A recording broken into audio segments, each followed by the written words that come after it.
no one knows what the value of any specific item is to the individual private property owner. They could tell you, but they could be lying, right? They could tell you and they could be accidentally lying because they actually value it more or less than they think.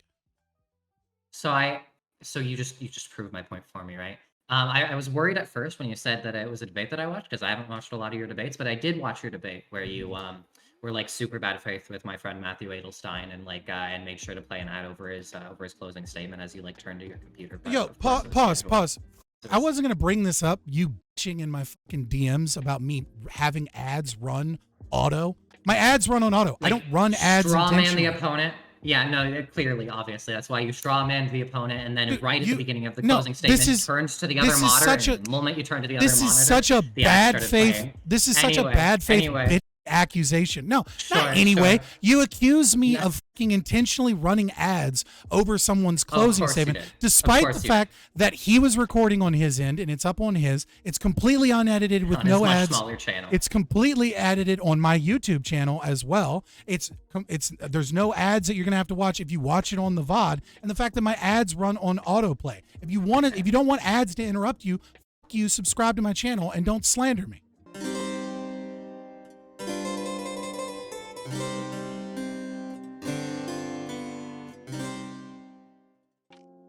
Alrighty, well, I mean, I'll start the recording now and introduce the topic and the format and everything like that. So, the topic, as seen in the title, is which system maximizes freedom, and that is, of course, the different perspective here is Phenomiks, socialist perspective, Fabian Liberty on the bottom, anarcho-capitalist perspective. That's going to be the clash here.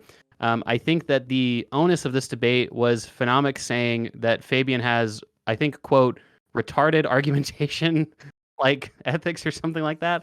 And I was like, hey, this could be a fun discussion. And so we'll start out with 5-minute openers. I don't know, I guess, Fabian, you can go first, and then Phenomiks, you can go second. And we can just go from there. And I guess my role, as I mentioned, introduce ourselves first or anything? Like, damn.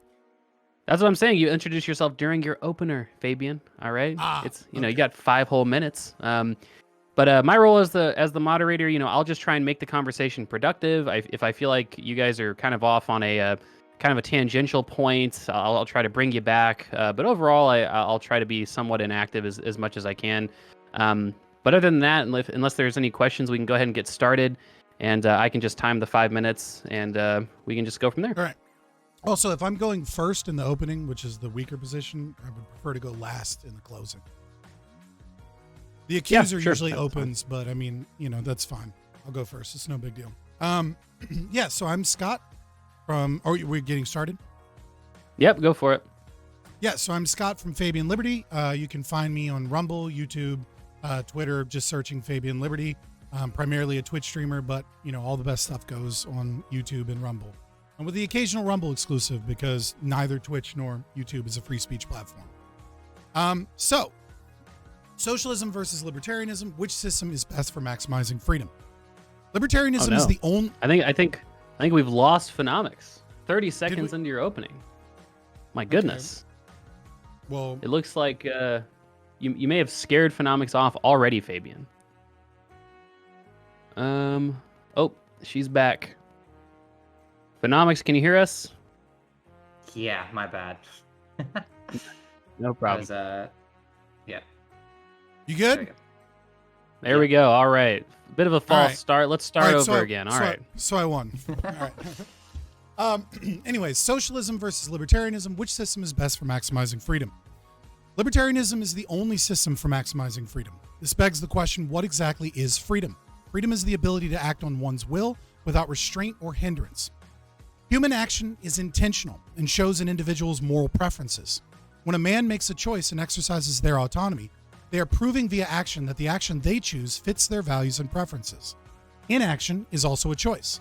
Thus, by action or inaction, we demonstrate what we prefer both morally and what we value. Restraints and hindrances to this action limit man's autonomy and ability to put forward their values and morals by definition. So in order to maximize freedom, the real question is, quote, which system limits restraints and hindrances on man's will? For sake of simplicity, I will divide these hindrances into two categories of conflict: man and nature. First conflict arises when one man stops another from enacting his will. When one man arbitrarily stops another from behaving as they choose, they are aggressing upon them by limiting their bodily autonomy. In doing so, they act and thus demonstrate via action that they do not value said bodily autonomy. Thus, they are stopped from arguing that they have a right to bodily autonomy and may be dealt with as a criminal until freedom of the victim is reestablished. This may sound confusing, but think of it this way. If a man chooses to mug you in an alley at gunpoint and states, "Your money or your life," he is proving via action that he does not value your life. We should be able to limit his freedom, lock him away until he learns his lesson or repairs the damage that he has done and apologizes. This principle further extends to your property. If we seek to maximize freedom and therefore limit restraints and hindrances on man's will, we must also protect his property. To refuse to do so would be to increase conflict between humans. Just as conflict arises when one man attempts to limit or restrain another man's bodily autonomy, so does conflict arise when one man attempts to control another man's property. Man establishes a historical link with property when he discovers and emborders property fit to his will. He acts with said property and thus intertwines his will, and thus his moral preferences and values with said property. When another man attempts to utilize this property without consent, they initiate conflict. They hinder the will of the first user. For example, John and Crusoe are alone on a deserted island. John happens upon a long and flexible sapling. He determines this would make an excellent fishing pole so that he can eat. He whittles the stick down and begins to look for leaves in the forest that he may turn into a fishing line. Crusoe is searching the forest for buoyant material to build a raft and happens upon what is now John's stick. He takes John's stick to create a raft. Crusoe has limited John's freedom and created conflict. John values eating more than escaping the island, and Crusoe is the opposite. But by stealing John's sapling, Crusoe has limited John's freedom. Consequences may be that they escape. John may fight Crusoe, or they may starve without fish to eat. The consequences do not matter to the question of whether Crusoe has limited John's freedom. He has stolen his property and thus enslaved John to his will. The second category of conflict that hinders man's will is nature. Nothing limits freedom more than your home being destroyed by a hurricane, your crops wilting, or being crippled by infirmity. Man's greatest battle is with nature. We are all born into this world with nothing, and it is imperative to our survival to subjugate nature to our benefit. Otherwise, we starve. Some would argue the lack of resources or unpredictable disasters demand enslavement for the greater good or the greater freedom. This is nonsense. You cannot reason with a hurricane. You cannot negotiate voluntary exchange with a hurricane. A hurricane's freedom cannot be trammeled, but man's freedom can. You cannot steal from a hurricane and give to the victims of nature. You can only steal from another man.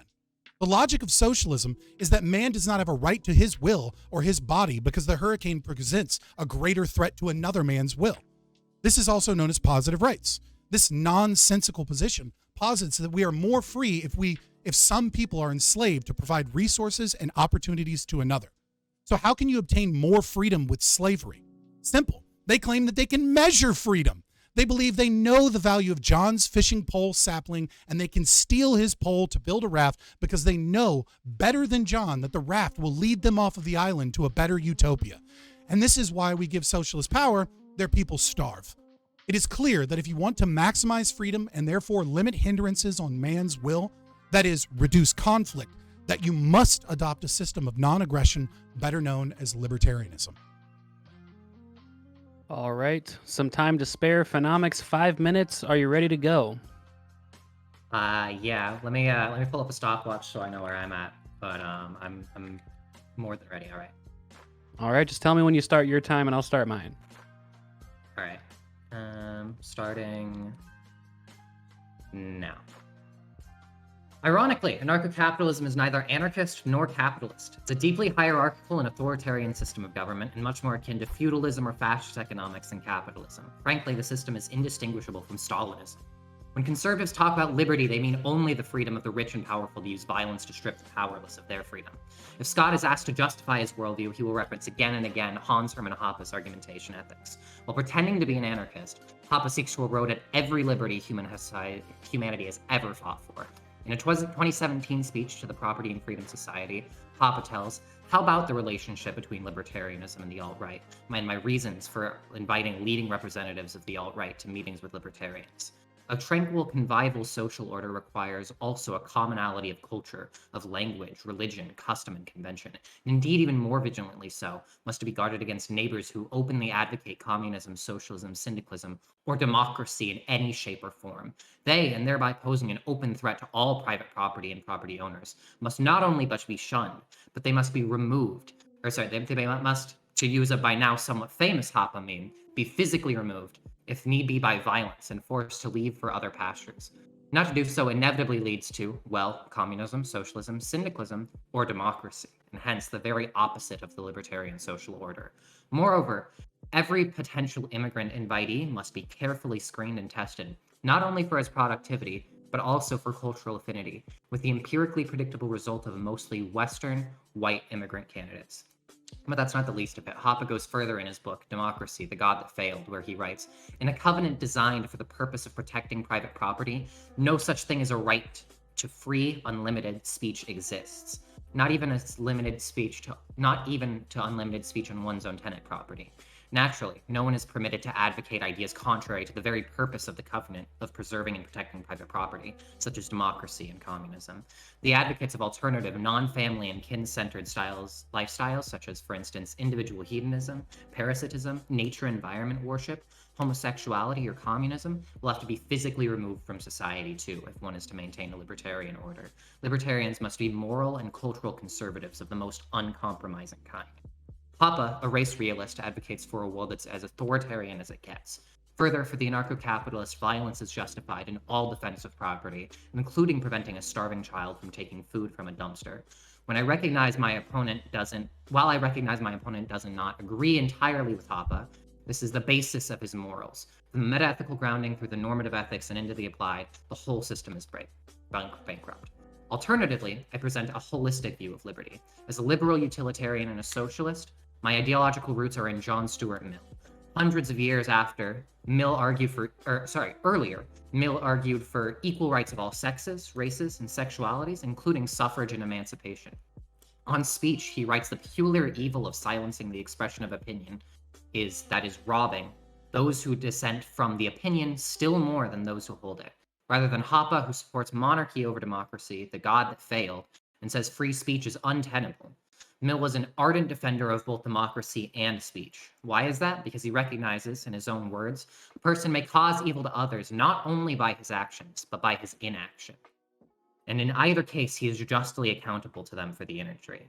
On liberty, a quote from On Liberty, in the same way that letting a child drown in order to preserve the dryness of your socks is clearly evil, as it strips the child of all liberty, so too is stopping a dying child from gathering the food they need to survive.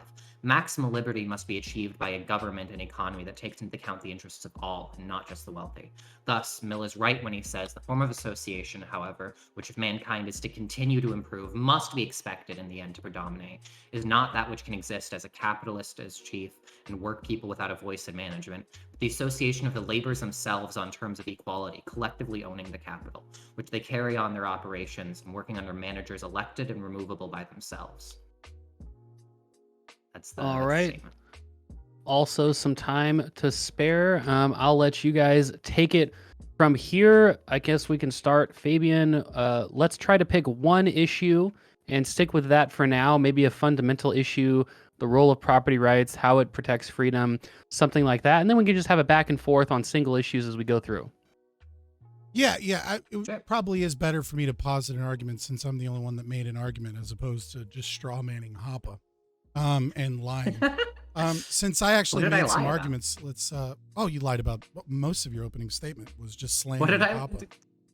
Okay, I quoted him. How am I lying by quoting him? So Hoppe, the Hoppe speech that you're referring to is when he's calling out the alt-right as bad and saying that they fell into Stalinism and that's wrong.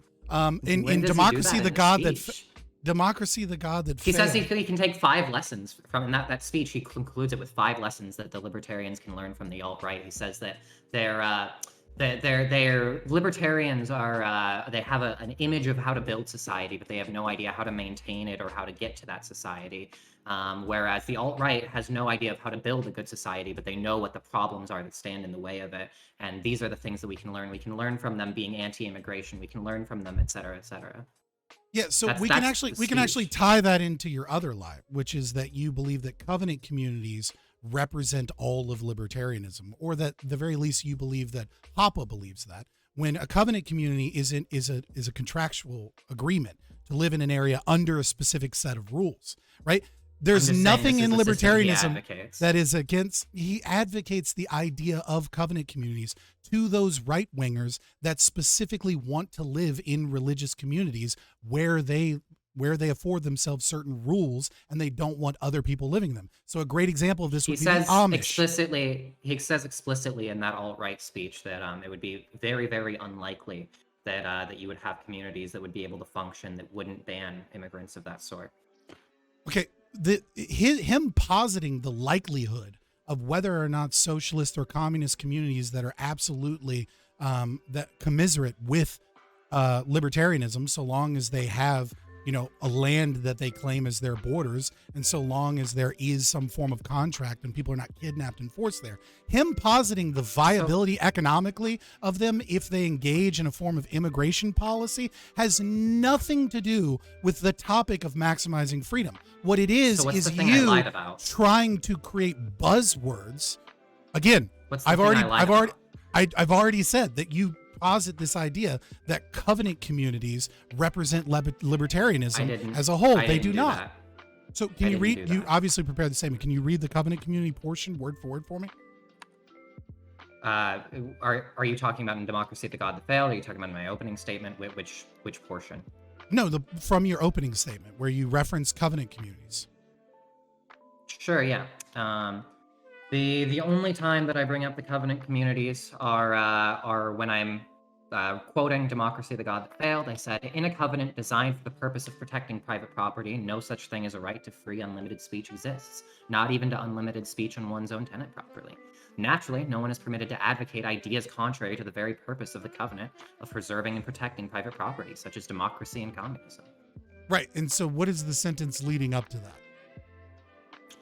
Because maybe I misheard you. You were spitfiring to get in the 5 minutes. I think I was too.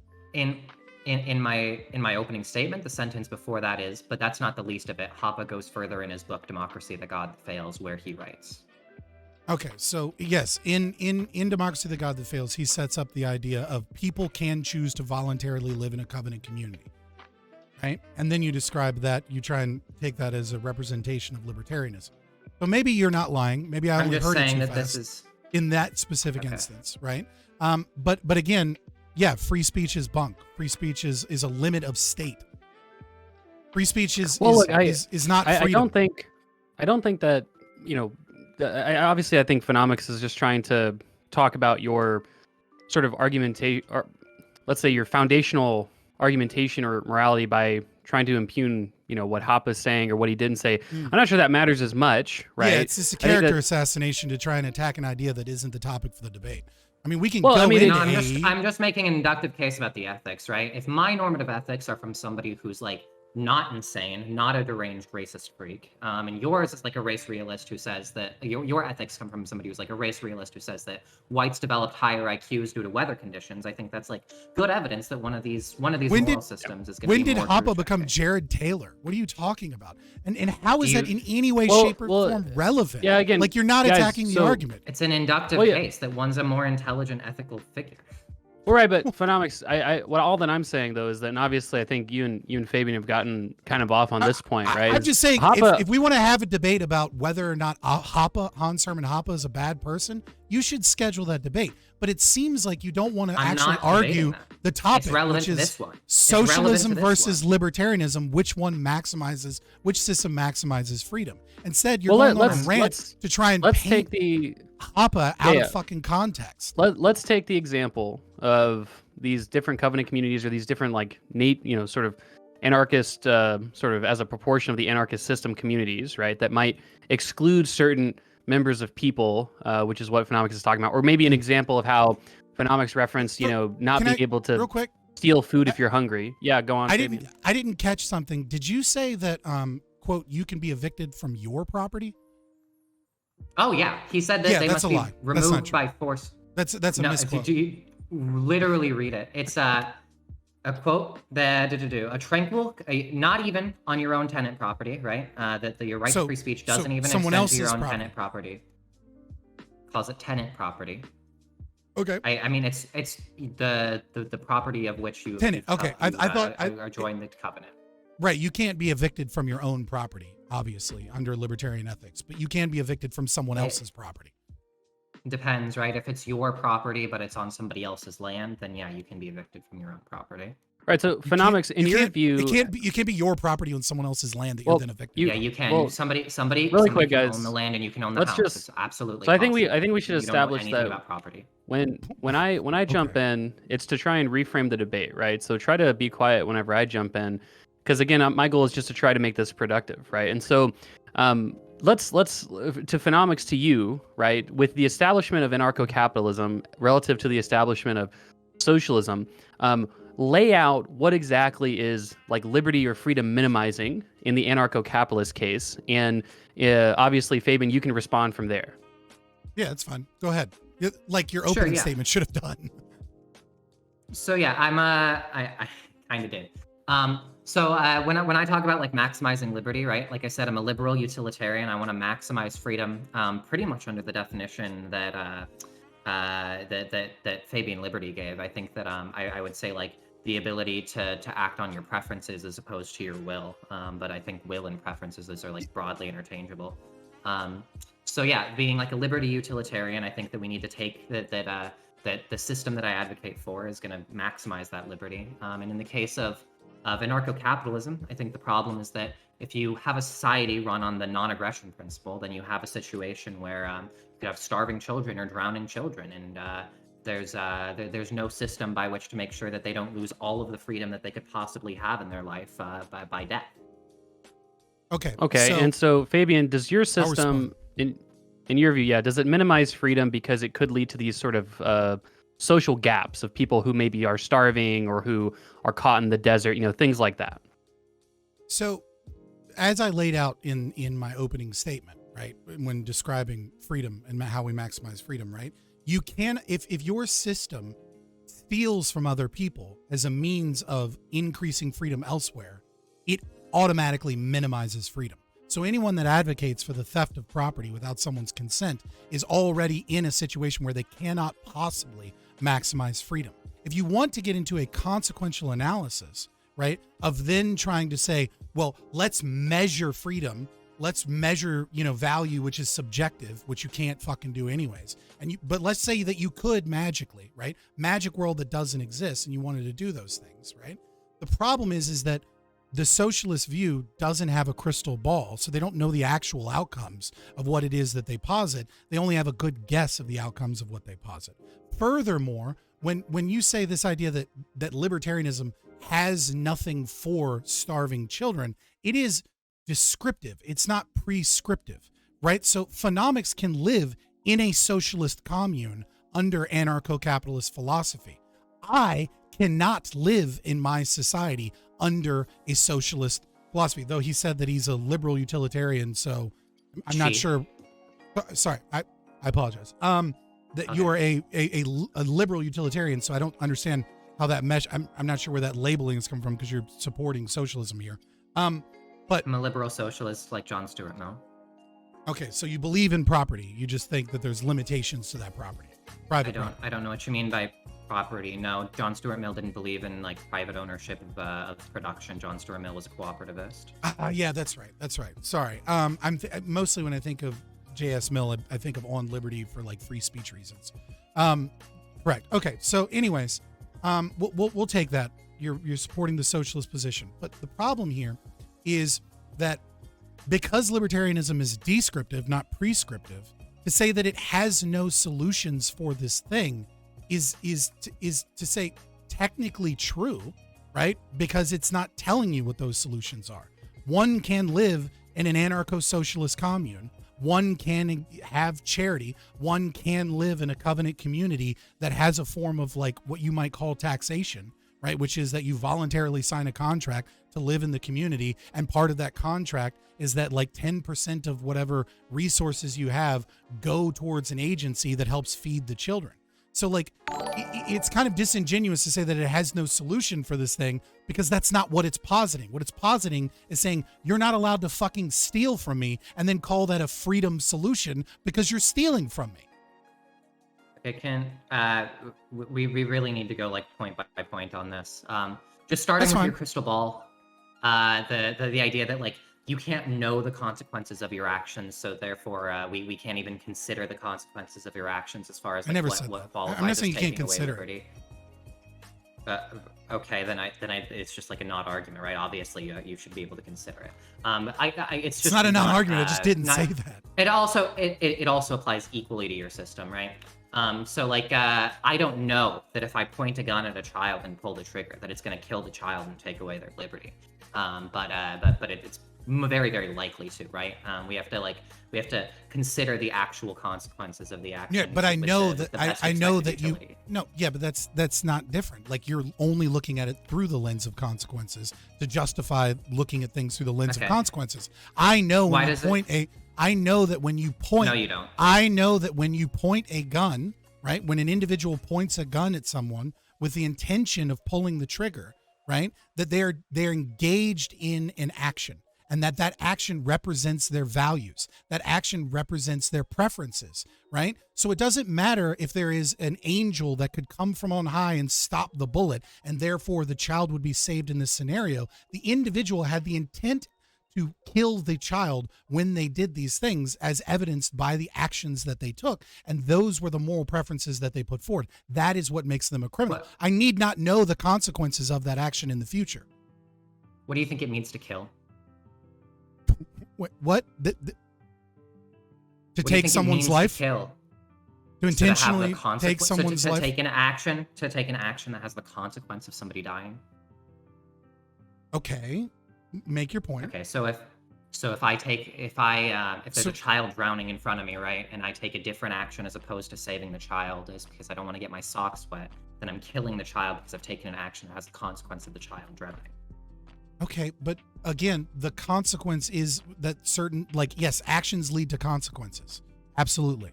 What's your point? What does that have to do with a consequential analysis on whether or not something is right or wrong? My point is that killing is only defined by the consequences of the action, right? So inaction is going to be just as able to kill, which means that inaction of not sharing your food with somebody, or the inaction of like hoarding your private property in order for for people to die, is going to be just as bad as if you point a gun at a kid and pull the trigger. Right, but... And especially just as bad on liberty. And it's only bad because of the probability of the consequences. Right, but like I said, an angel could come from on high and the consequences would be different.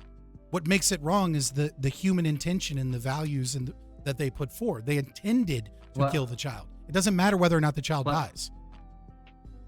What makes it wrong is that there was a probability that the child would die, right? Even if they had negligent intent, right? No, even if the intention if they thought the safety was on, right? They would still be doing something wrong because they were negligent.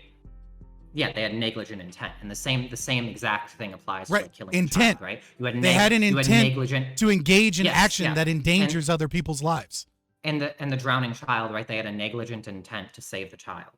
They had a negligent intent to like be safe around the child, and they had a negligent intent to save the child in both situations. So in both situations, you're responsible for the child drowning because you took an action that had the consequence of a child dying. So what if you attempt to save someone?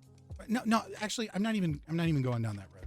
This is silly, right? Like you're trying to say that the consequences matter, and you're having to use intent as a means of proving that the consequences matter. And consequences exist in the world. Intentions exist in the world. We both agree to these things. You're saying the consequence is what matters. I'm saying the intent is what matters. So I think the intent is exactly what matters for the person, right? What their intent was, as far as how much their intent was like a utility maximizing intent.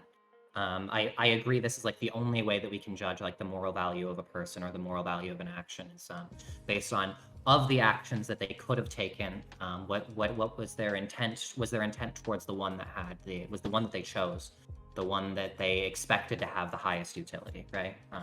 This, I agree, is like the only way we can judge a person's actions, but it's still based fundamentally on these consequences, obviously, right? You can't even talk about killing without referencing the consequences. I don't think you can talk about any violation of what you would call the NAP without just referencing the consequences and boiling it down into utilitarianism. Well, that's like saying that science and math aren't real because you have to move into narrative form to describe them, right? Like, just because we live in a world with linear time, right, doesn't like that. It's silly. Okay, so like if I write a scientific paper, right, about some math theorem, right, if I only put numbers in that paper, right, and the numbers are in some crazy code, there might be one or two people in the world that are able to decipher it, and even when they do decipher it, they will decipher it into human language, right?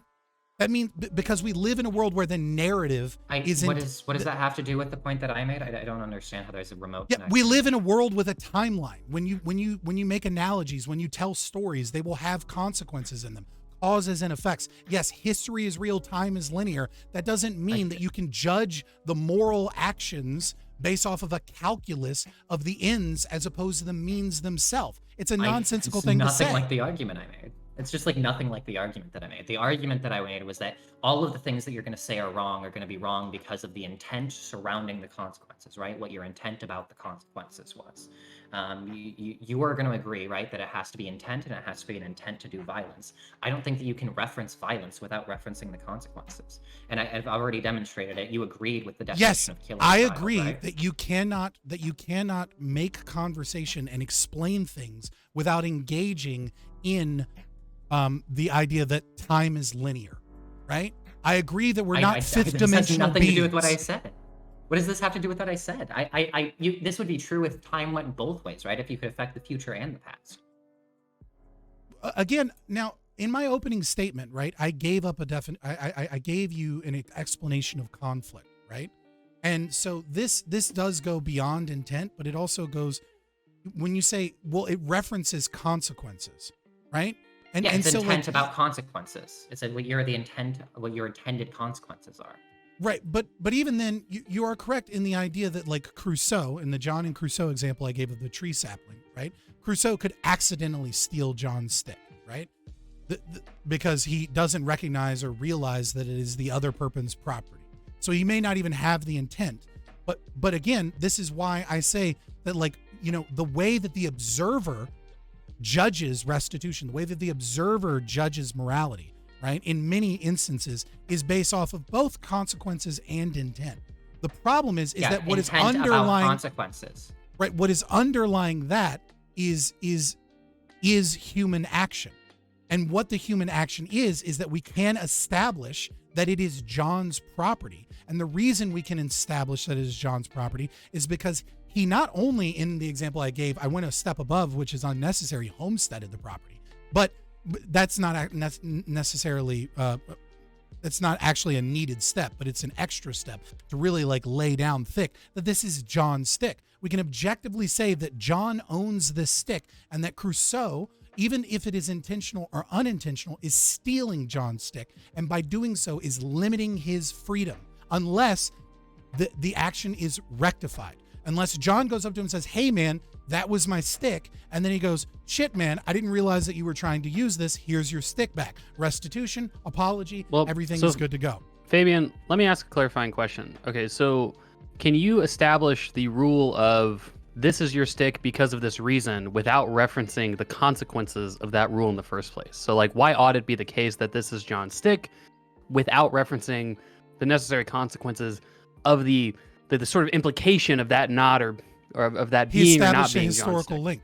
He was the first user. He established an historical link to that property. Right, but the rule itself of establishing that historical link, why is that a good thing to establish outside of consequences? Right, but what you're getting into now is that we live in linear time, right? Like, you want me to explain the consequences, right? And then say, aha, you explain the consequences, therefore, isn't that what really matters? When I just gave you one without the consequences. He established a historical link with that property. That is why it is his property. No one else has done so. He is the first to do so. Conflict emerges, right? And then this is where you go, see, but that's actually a consequence, right? When more than one person wants to use the same property and they disagree on how that property be utilized. Now Okay. conflict occurs. I just want to know what an action is. What do you think an action is? Both inaction and action are actions, right? So an action is the individual doing anything or not doing anything. So all of these like are actions. doing, right? Like having a consequence in the world, doing. I don't understand the term of consequence, but sure, like how consequence relates. Yeah. So everything is going to boil down back to the consequence, right? Every single thing that you're going to say is like, it should have the consequence of bringing them liberty. You just said that like because they were the first to use it, they should have like some dessert to it. I don't understand how that has anything to do with maximizing liberty or like the topic of this debate. We've been over this like a few times. I'm trying not to like loop super hard, but you just like haven't given an account of why we care about anything other than the intended consequences, right? I think that there are two types of good and bad. I think Parfo talks about these in Reasons in Person, where he says there's like an objective and a subjective, which isn't the same as like a realist good or an anti-realist good. It's objective and subjective, which is to say like there's an objectively good action, which is to say the one that will objectively have the best consequences, and a subjectively good action, which is the one that you have the most reason to believe will produce the best consequences, that is the best expected utility. Yeah, when we're talking about people. This is a giant pivot. Like you're trying to establish that I am in the world of consequences. It's not. I can use a counterexample. Of course you are. I can use a counterexample, right? There are plenty of ways that we can show things that have great consequences, right? Overall, where the consequences are better, right? And then it would still be deemed evil by like most people, right? So if you were to rape a child, if you were to rape a child, for example, over and over again every day, but the effect of raping said child would lead to a utopia for everyone else in the world. Like do you really think that would create the most liberty? I'm not asking whether or not it would or wouldn't. I don't. Obviously, I'm a libertarian. I believe in the non-aggression principle. You, on the other hand, don't. You believe that we can enslave people. We can enslave people, we can steal from people, we can reduce their liberty, and then it will create liberty elsewhere by reducing that individual's liberty. Because the consequences will be mathematically calculated to be better than the other liberties we infringed upon. By definition, you cannot maximize liberty unless you do not create conflict in the beginning. You already said the ability to act liberty is the ability to act on one's will without restraint or hindrance. Do you think that the world created by this would have more people with the ability to act on one's will without restraint or hindrance? Okay, so let's just say that everyone else is living in anarcho-capitalist utopia, unaware of this situation, right? Right? And then one person is being raped over and over and over again. And it has a magical effect where everyone else can live in that, right? Would you not think under your system that would be more liberty than the current situation we have today? I don't understand what like anarcho-capitalist utopia is. Another fucking pivot, like, right? Like you just want to fight. That seems like wildly contradictory to me, right? Like anarcho-capitalist utopia. I think that like irregardless, right? Either it's going to like create a world with more liberty or it's not, right? And if it creates a world with more liberty, then it's good, but it has to be under the consequence of creating liberty, right? If you're going to say that it leads to a world with the ability to act on one's will without restraint or hindrance, then you're just conceding the topic of the debate, right? If you say that my system creates a world that creates more people with the ability to act on one's will without restraint or hindrance, that's the debate topic isn't like, is the NAP true, or is it like morally correct, or is anarcho-capitalism like more ethical? The question is, does it create more freedom? We agree on the definition of freedom. It's whether if you think that like that the raping of the child or whatever is gonna, in some hypothetical, is gonna have the consequences of doing that. And if it's under my system, which I to be clear, I don't think that my system does have to bite that bullet, but let's say like it is under my system, right? The way that you framed it, that if it's true that this creates the ability to act on one's will without restraint or hindrance, then of course that you should do that, or not even you should do the action, and that is the system that maximizes freedom. Okay, so you won't bite the bullet on that because you don't actually want to talk about consequentialism. You just want to use the word consequences over and over again. Say, see, you're actually engaging in consequentialism, but not actually bite any of those bullets. Fine, we'll take your pivot and we'll move on to this next thing. What am I? And so I've already explained it, and I tried to hammer you down on it, and you just ran away. It's okay. We'll go on. No conflict, right? When you initiate conflict, when you aggress upon people, right, you limit their freedom. Your system of socialism, right, definitionally cannot maximize freedom. It is not possible for you to maximize freedom because enslavement is baked into your system. What you do then is you attempt to justify this by saying that more people will have more opportunities than the system that you have, therefore they will be more free. The problem is that value is subjective, and that what do you even mean by more freedom in that regard, and all of this crystal ball thing where you attempt to predict the future in that argument. But at the end of the day, it cannot be true that the system that maximizes freedom is the system that has slavery baked into the equation. So to be clear, you also try to predict the future. We've already been over this, right? When you say that it's wrong to point a gun at and kill a child, it's because it's the intent about the consequences. That's a lie. Right? I did not say that I was predicting the future in that regard. I literally said that an angel could come down and stop the bullet. But what matters is that the human action of the individual. We look at that as the observer. The human had the intent of the consequence, right? That the human believed that taking this action would have that consequence. That's what you say is morally relevant. What matters is that their actions, as an observer, we see their actions, right? We are not in the minds of the individual, right? I do not know exactly what you're thinking. Like right now on your other screen, you could have like deep fakes of Pokemon, and you could just be like halfway into this, right? And I wouldn't know what's actually going on in your head, right? I mean, how could I? How could I get in the mind of a socialist? I can only get but so close, right? So like I assume as an observer, right, what it is that you're thinking. I can never be perfectly accurate about what you're thinking. So I don't actually know for a fact that you intend to shoot someone, right? What I know is that you engaged in aggressive actions. You engage in an action of raising the gun. You engage in an action that other people deem as a threat. Yeah, because it's likely to have the consequence of stripping of freedom. Of course, they're going to deem it as a threat. What makes it an aggressive action if not that it either has the intent or the expected consequence of somebody losing their freedom? We live in a world that has consequences. We live in linear time. Folks, don't fucking interrupt me here. It is not about the fucking consequences that we then retroactively determine to be morally right or wrong.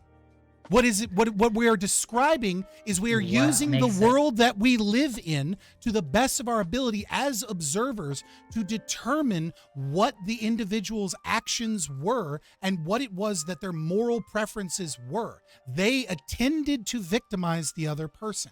It does not matter if an angel comes down. Somebody losing their freedom.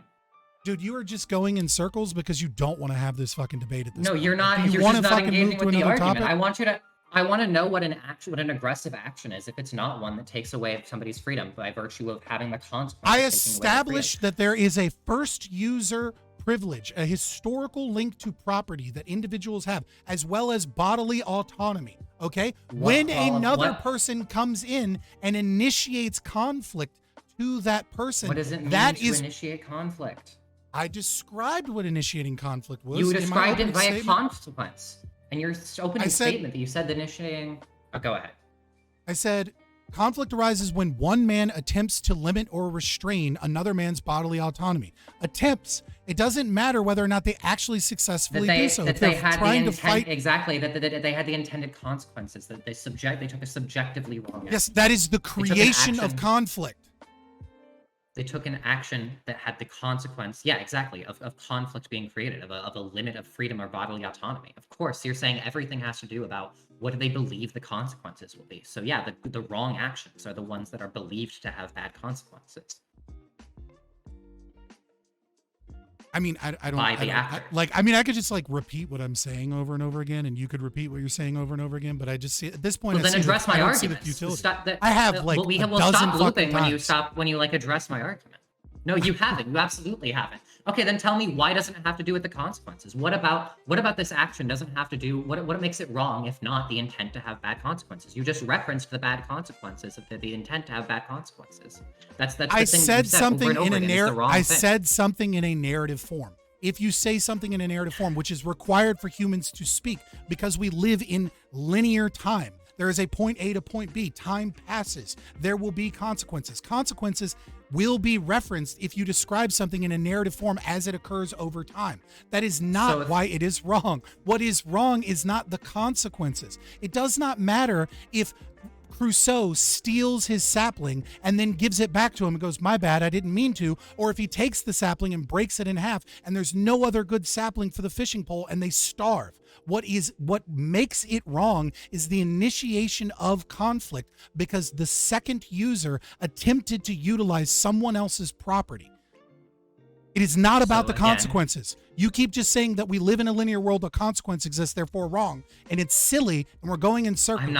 That's not my claim. My claim is that you've only described consequences. Now, you might claim that the only way you can describe it is by describing consequences. What I would argue is because the only thing that you're talking about is consequences. There's not something underlying that doesn't have to do with consequences. You've yet to point to anything underlying that doesn't have to do with consequences. The only thing that you point to is this general feeling about like a desert of they worked with the property and therefore they deserve it.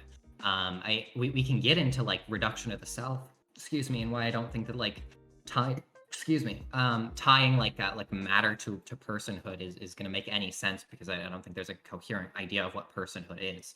But at this point, like I don't understand how you've come up with any counter when you're just saying like, because we live in a world with consequences, I can't talk about ethics in a way that doesn't reference consequences. That's my point. You're referencing only thing you can reference is consequences, because that's all that exists. Okay, exactly. So this is the set of everything. Right? So like everything is a consequence. Everything, every statement is a consequence. Therefore, consequentialism is right, and I'm just wrong. Yes. Yeah. No. If you just agree that the only thing.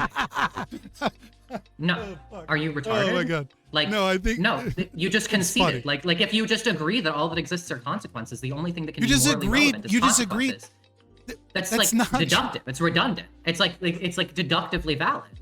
If all that exists is consequences, then the only thing that can be morally relevant is consequences. The only other option is if you're like an error theorist, where you say that like nothing. What is not a consequence? Is there anything that is not a consequence? I don't really think so. I mean, can you put anything in like a narrative form with like a beginning and an end that doesn't have consequences?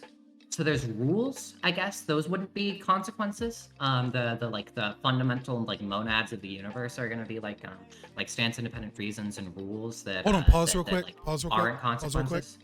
Look, I don't give a fuck. We're on Twitch. You will not misgender this person in my chat, or you will be timed out. Continue. Based. Okay. I think that there are like the only other thing. I don't agree that all that exists are consequences, only because I think that there are also rules that exist underlying the universe. But I think that that everything that we could talk about that's morally relevant, that humans could ever like have a have a contemplation about like what their actions should be. The only thing that's ever going to be relevant there are consequences, and that's why the only thing you've referenced have been consequences. I think that actions fundamentally boil down into consequences. I think that intent is only going to be relevant insofar as it's about consequences, and I think the objective good and bad of the world are going to be based on the actual consequence of liberty existing in the world.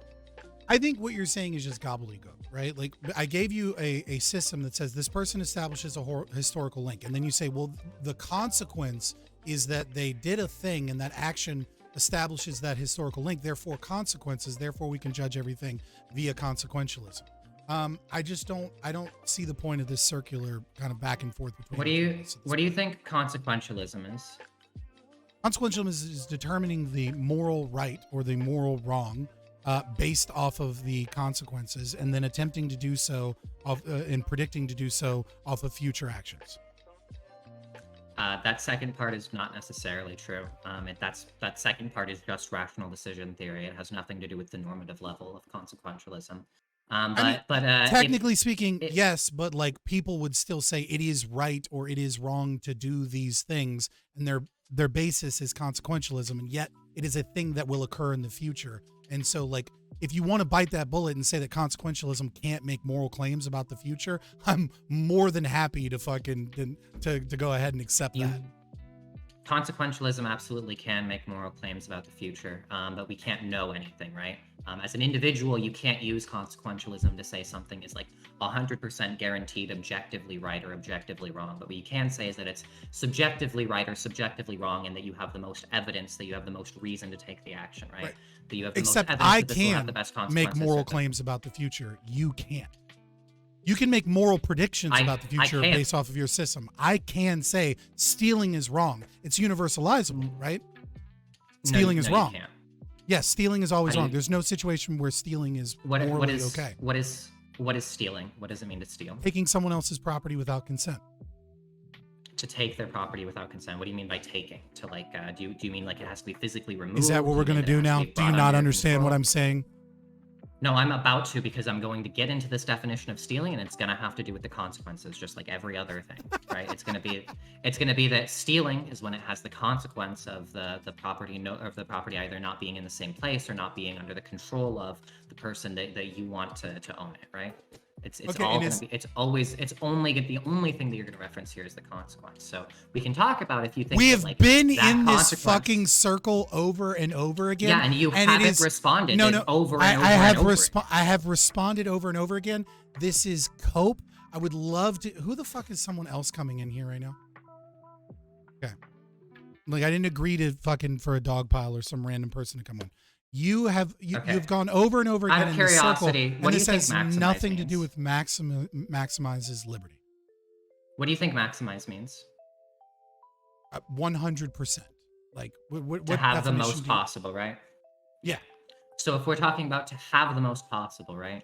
It's very clear that that one that has the most instances of liberty in the world is going to be the one way more than the one that that has individuals not violate liberty by in only a very specific way, right? The only way that you can maximize it is by making sure that that child doesn't drown by going in and saving it. Otherwise, you've clearly done something that will reduce liberty, regardless of whether it violates the NAP, however incoherent that is. Yeah. So I think with death, right? You can look at death and you can objectively say that there's a limit of liberty, right? I think that's the only one that you can really objectively say that liberty is limited when comparing You don't two think- different cases. Hear me out. If you get your arm cut off, you don't think that you have lost liberty? Hear me out. When you're looking at you can look at an individual action, an individual thing, and say there's a loss of liberty here, right? When you're comparing societies, for example, and saying who has more liberty and who has less liberty, right? The problem is how do you define and give value to liberty?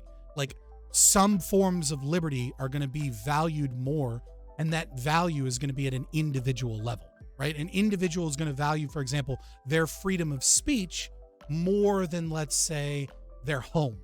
And then there are a lot of people that are gonna value having a home, having a place to sleep their head where they don't get rained on, right? Having a house, having electricity, things like that, over their freedom of speech. So there's no way that you can really compare two societies and say objectively that one has more liberty than the other. Okay, so then unless you start to go towards extremes, and even then, so then you just think that the proposition is you think that the proposition of the debate is non-propositional. Why did you agree to a debate you thought was non-propositional? No, I don't, because I think that your system bakes in a system of stealing of liberty, and therefore your system definitionally cannot maximize liberty. Mine has the potential to do so. Yours doesn't. What if maximize liberty means to have the most possible, right? And you think that there is no way of that it's not the case that there is such a thing as more or less liberty in two different societies, then you just don't think that the proposition is No. If you think that there is any way to that's measure not what I the think. two, That's not what I think. There's a difference between being able to measure the two and whether or not it exists, right? The amount of liberty and how much an individual values, right, can only be measured. It's an and or. It's not there isn't 100%, 50%, or 40%. What there is there are things that limit an ability when we're talking specifically setting nature aside, when we're talking just about liberty in terms of human action, right? It's an and or. Either someone is stopping you from enacting your will or someone is not stopping you. Now, when you're talking about nature, you're talking about things that are, that can kill you, or things that can make you sick, or things that can harm your life in some capacity. The problem is that every individual values different abilities and actions via human action differently. So if we were to say something like freedom of speech, a government getting rid of freedom of speech reduces liberty. This is true because freedom of speech is a check on what the state can or can't do. Though, again, the freedom of speech one that you chose to do in your opening topic is really about private property owners and whether or not they exercise that control. And it's not limiting someone else's property. Can't have people it's who just not support democracy on your property. Anyway, I mean, democracy is a soft variant of communism. But regardless, what I mean to say is that you can't I just don't measure believe this, right? If I steal $10 from you, you think it's okay for me to take that $10 back and steal an addition, or not steal because you wouldn't think it's stealing. If I steal $10 from you, you think it's justified to take $20 back, right? So I actually differ a little bit with a lot of, personally, like in terms of the way that I interpret the theory in terms of recompensation. So like I 100% am on board with the logical case for restitution, but like what constitutes proper recompensation in terms of the above amount being like, and like the idea that you're stopped until the other half does gives the exact amount back. I'm like 90% there. So we'll say sure.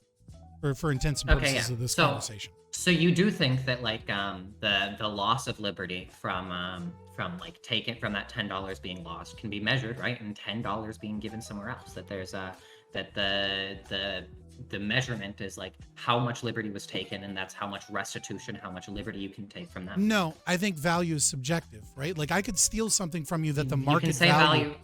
No. Value can be subjective and measurable at the same time, right? Well, you said that I believe something, right? And then I'm saying no, I don't necessarily believe that. So I'm going to explain what that belief is, right? Value is subjective, right? So I've done this example on another debate that I think you watched, right? Like, so I can be very quick with it, like the mug, right? Where I had a mug for my grandmother, right? You understand that argument, right? So like we can do the short version, right? Like a mug contains sentimental value, and also how I evaluate that mug on a day-to-day basis changes. Right? So ultimately speaking, the only way to prove what the actual value of that mug is to take a snapshot in time and then measure how much I'm willing to pay or how much I'm willing to work in order for that mug to come back to me.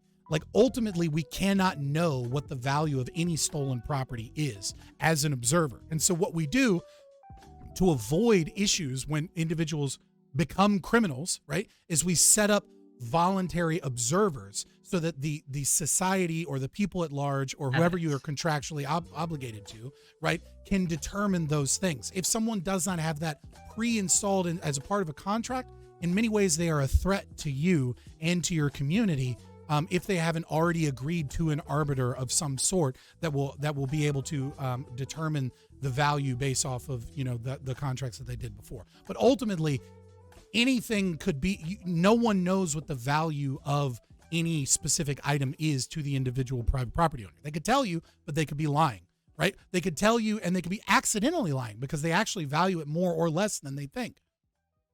So you just proved my point for me, right? I was worried at first when you said that it was a debate that I watched, because I haven't watched a lot of your debates, but I did watch your debate where you were like super bad faith with my friend Matthew Edelstein and like and made sure to play an ad over his closing statement as you like turned to your computer. Yo, pause. Fuck, I wasn't gonna bring this up. You bitching in my fucking DMs about me having ads run auto. My ads run on auto. Like, I don't run ads straw man intentionally. the opponent.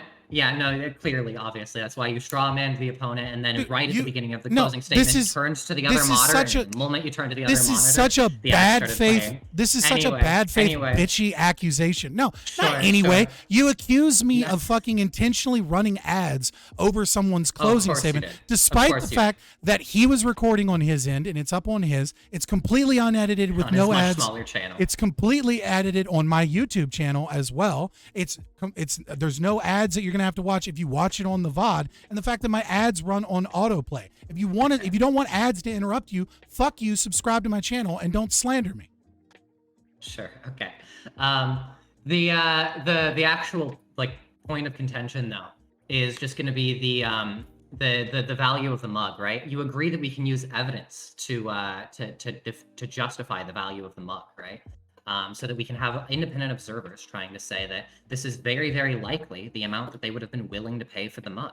Given that, we can use very, very similar evidence. We can use evidence about like people's actions, people's evidence based on the similarity of their brain structures, people's evidence based on like polling, based on like a variety of different things we can talk about.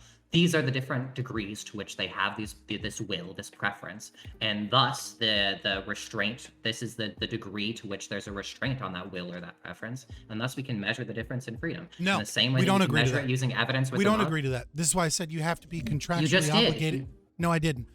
What I said is that you have to be contractually obligated first, because we can't agree on that, because we cannot know objectively what is the value of that mug. We only have good estimate. We only have an approximation.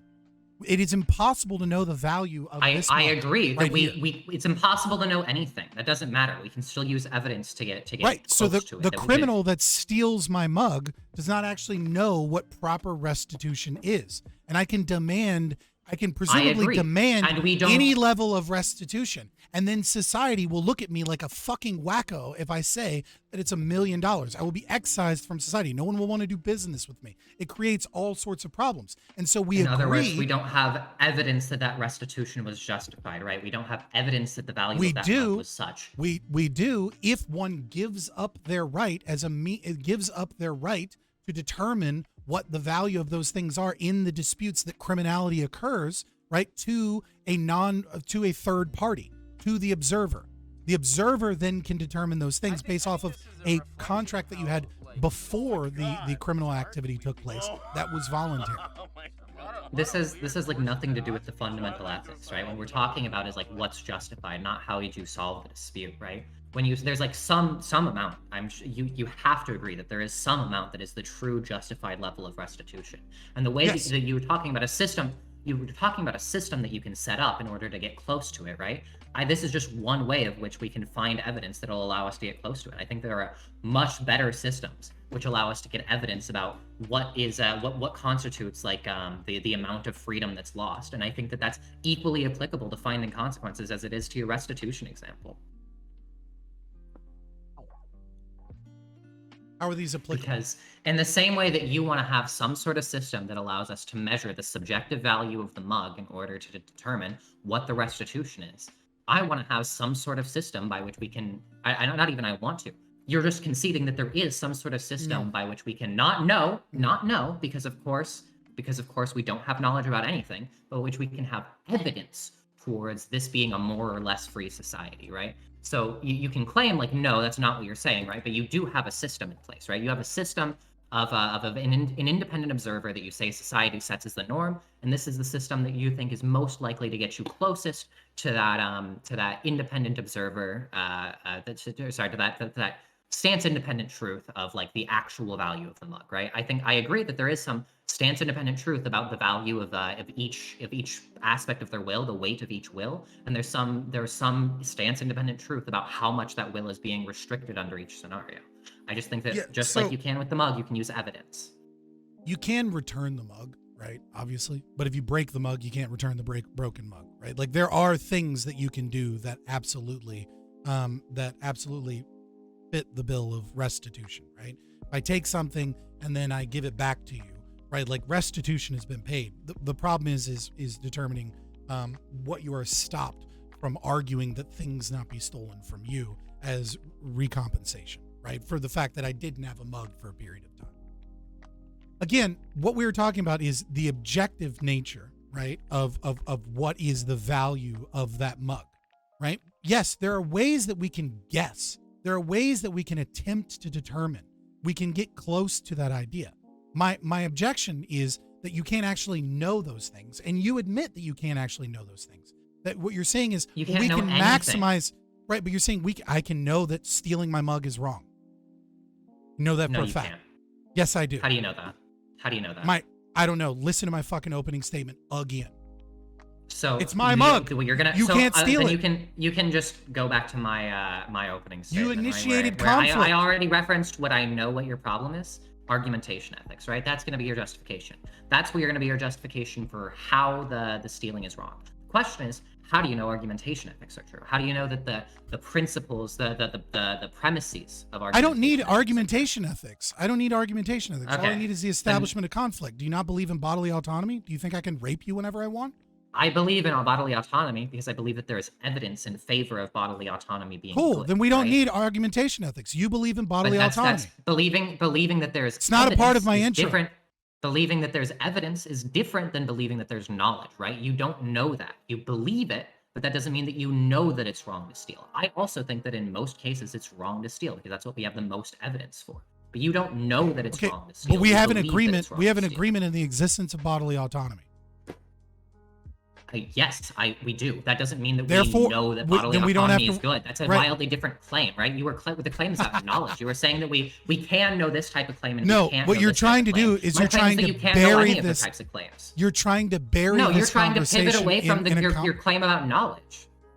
No, you're trying to bury this conversation into something that is incredibly difficult for the audience. Like, we can get into argumentation ethics. No, I'm That's just where trying- you your want to claim- go with your this claim- conversation. It's half of your claim is fucking that- opening statement, even though it doesn't address even though it doesn't address the topic at all. You want to bury it in Your something so claim- that the left-wing people Listen, will just listen, accept what you listen. say is right because nobody Listen, fucking understands what listen. we're talking about. Listen.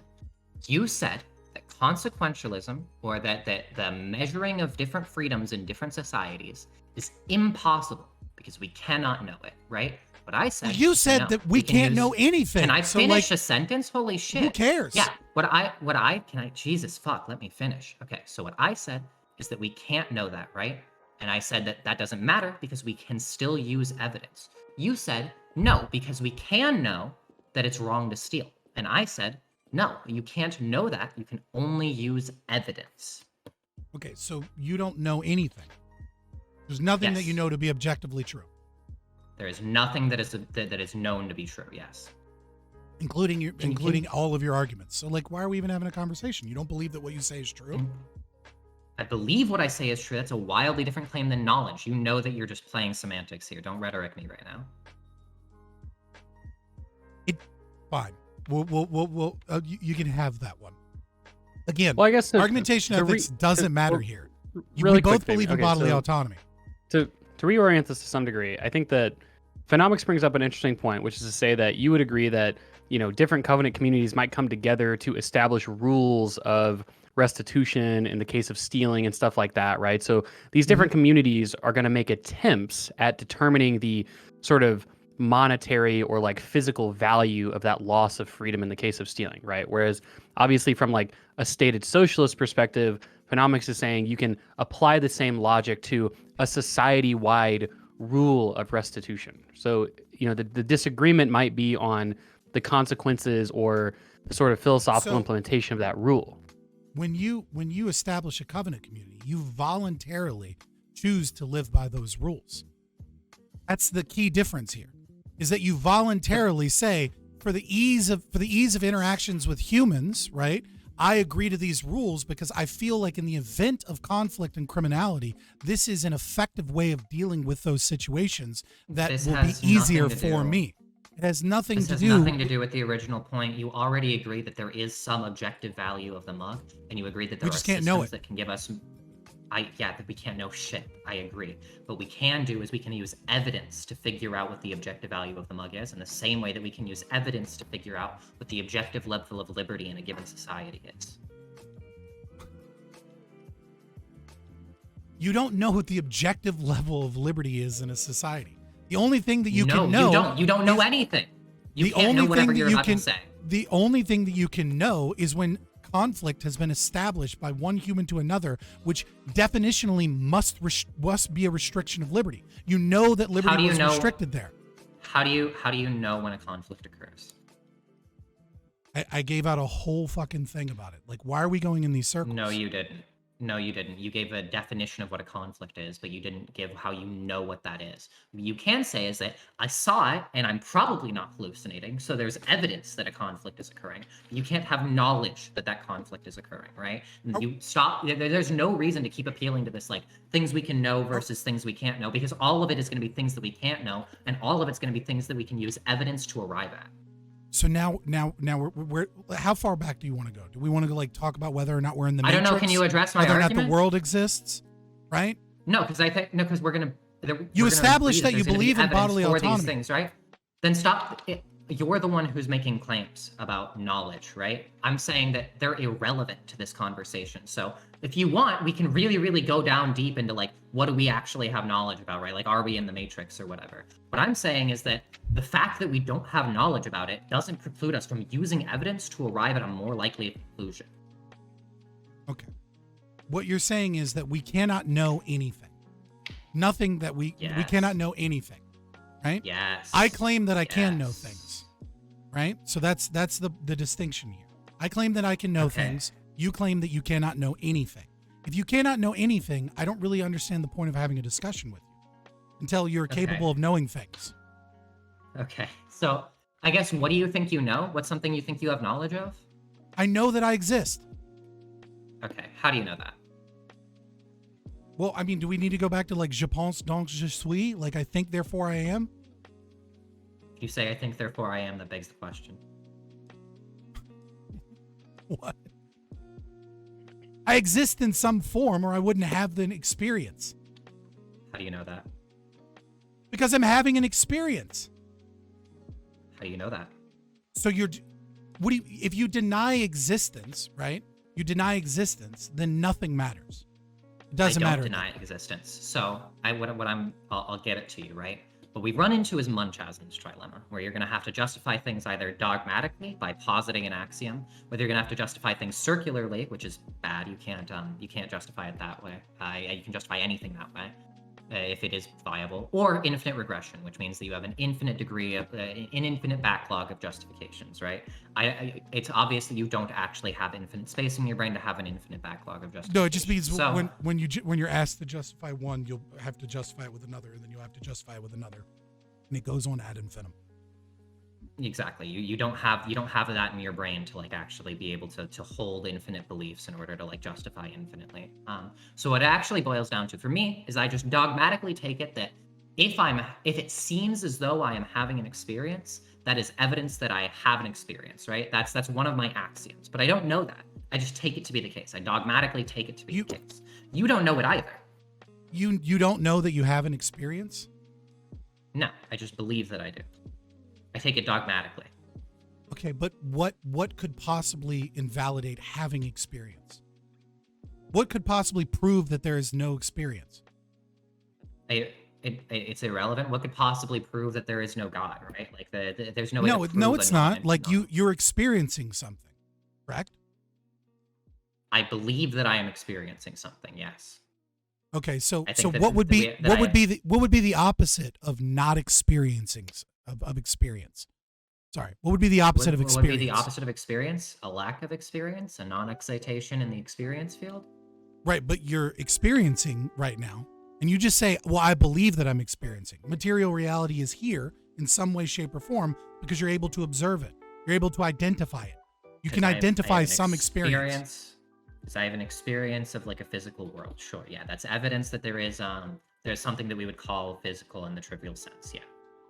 Right, but now you're just saying that, so you can see it with your eyes, but maybe you don't have eyes. Maybe you're in the Matrix, but somewhere, something is experiencing.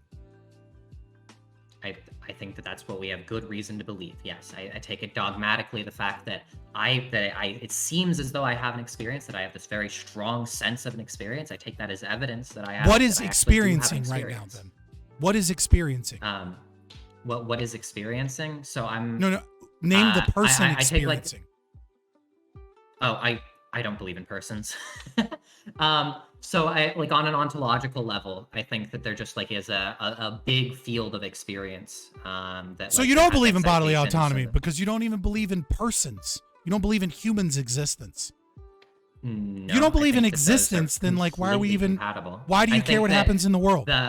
the broad field of experiences, right, can have like excitations in favor of or against experience, right, or against like certain like bad or good experiences, which drive like an experience of preference, and thus Dude, you can have like sorry, the will not of the dude. great like experience. You like there's no reason to get into like the ontology here, right? It's like completely irrelevant. The question is just like, how do you know things? The fact that you think that like me being an epistemic nihilist is like any evidence that we can't have like a good conversation about ethics is like insane, especially since you clearly just aren't versed with the epistemics here. You don't believe in experience, and you believe in experience, do but you don't believe believe in in experience. persons. So you don't believe you're an individual.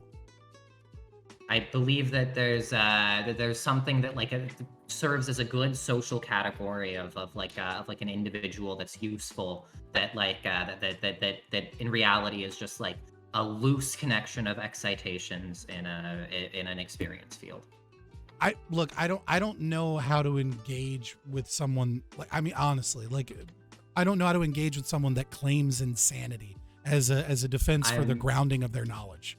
Like I can't. Really I don't know not what to do with claiming that. insanity. Like I don't know. You can like look up like any analytic idealist. You can look at like Kastrup or like any of the people who like look into ontology. It's not like you can just say it's insane. You have like no counter arguments. You clearly have like no way to address any of this. If you want, I'm happy to get back to the ethics. If you don't want to like dismiss me for saying that like I don't think that we have. I don't know where to go obviously when don't someone have says knowledge they about. don't believe in they believe in some form of existence, but don't necessarily believe in human beings as like persons and material reality, right? If we're not engaged in that, I don't So know how the I fuck do you're believe- trolling me I do on the believe usage of consequences when you don't even believe that you as a person exist. Your experience of existence is So- some fucking meta being thinking of existence. Reduction like, of it's personal silly. identity is like incredibly common in philosophy at this point. The idea that like if you if you just want to get into like what a person is, let's just stop there. What do you think makes somebody the same person over time?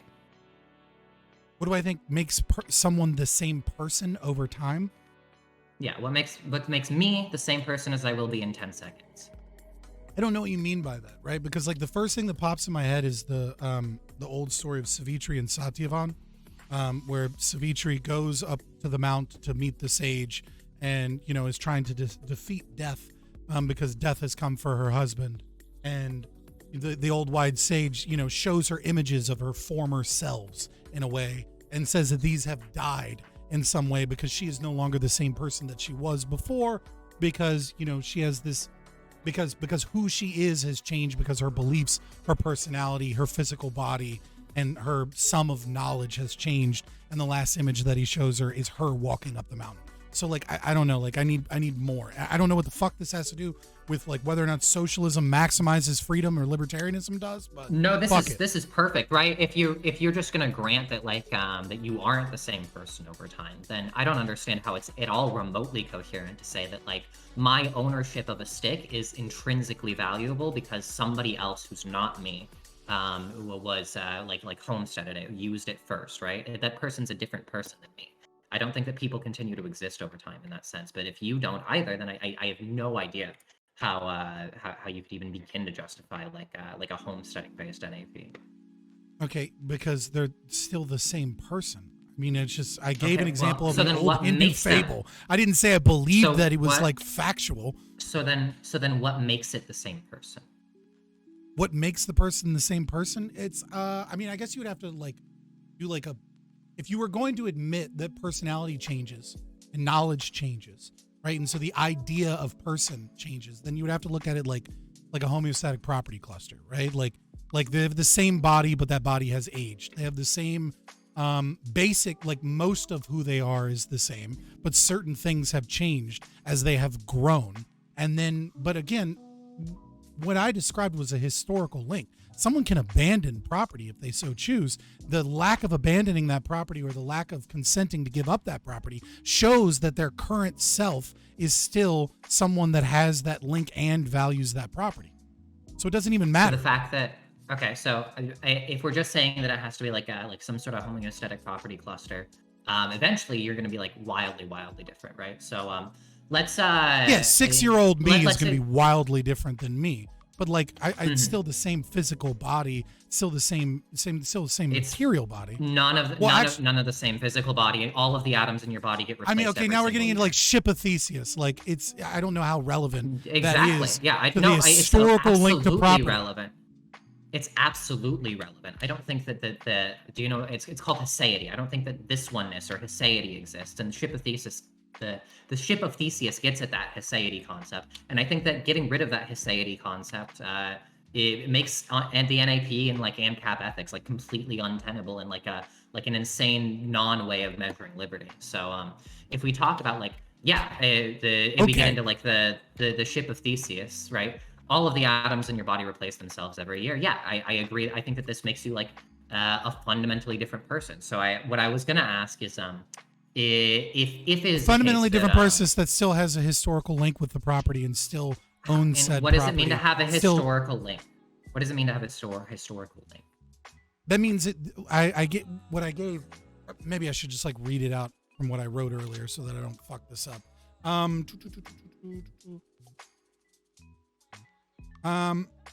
Let's see. Man establishes a historical link with property when he discovers and emborders property to fit his will. Right. So you have common property in existence. Right. No one has claimed any link to said property. No one has embordered or fit this property to their will without abandonment. Okay. But if you stop existing, then you have abandoned the property, right? I mean, if you haven't passed it on to anyone, you've abandoned it. Okay. Someone else has given it to someone else voluntarily. Sure. Yeah. So if I own the property and then I stop existing the next moment and I have no intention in my brain about what I want to do with that property, or at least no express and no next intention. of kin to claim the property, then yeah, the first person that can claim the property, it's their property.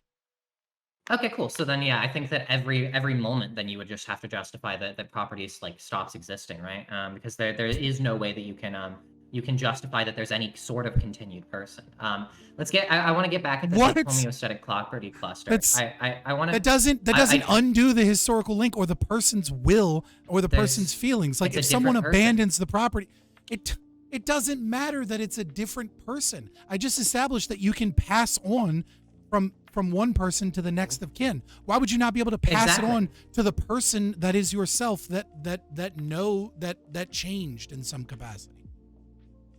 If you have like an intention, then it's like plausibly viable, right? To say that like this person in the future should get it. But like here, let's ask this, right? Imagine that there's a teletransporter, right? And you go in the teletransporter, it deconstructs you atom by atom, and then reconstructs you on another planet, right? Presumably that person would still say like, yes, if I want that value to continue to go teleportation to like the paradox. social construct. Yeah, the social construct of me, I want that to continue to exist. But instead, now imagine that they get duplicated, right? Which of the two people, which the person on Mars, like the machine malfunctions and they get duplicated and they didn't realize that the machine was going to malfunction. Does the property belong to the person on Earth or the person on Mars? I don't. So how do we handle property in the event that teleportation devices accidentally create clones of people that have the same memories and the same biological components? I have no problem in this fantasy world that doesn't currently exist, that may not ever be possible to do so. In saying that we'll have to cross that bridge when we get to it and determine who is the actual person and who is the clone. What do you think? We'll have to look to see who has the fucking. We'll have to see who has the tattoo under their lip and realizes they're a clone. Okay, so it's just I don't even understand what it means to like be a clone, right? Like you can say it's like the tattoo under their lip, but like both should have like equal claim to the property. Even getting at that, like what makes like a person like a singular person in the first place? Is it like if if my brain is like the brain isn't like one, like it's vaguely a connected system in the same way that the brain is like you can say that like you and I shaking hands are technically a connected system, but the brain as a whole isn't like fully connected, and only so much of it is even like responsible for experiences. So like, what makes you a person, even in like an individual situation that would allow you to like dictate having property over a stick, as opposed to like the general the general consensus of experiencers.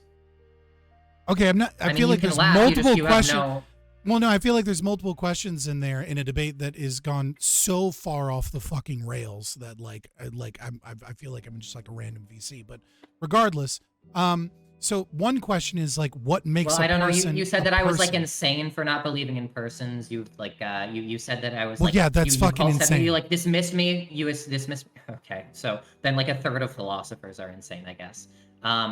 So Yeah. the yeah, There's a lot of madness Okay, in yeah. philosophy.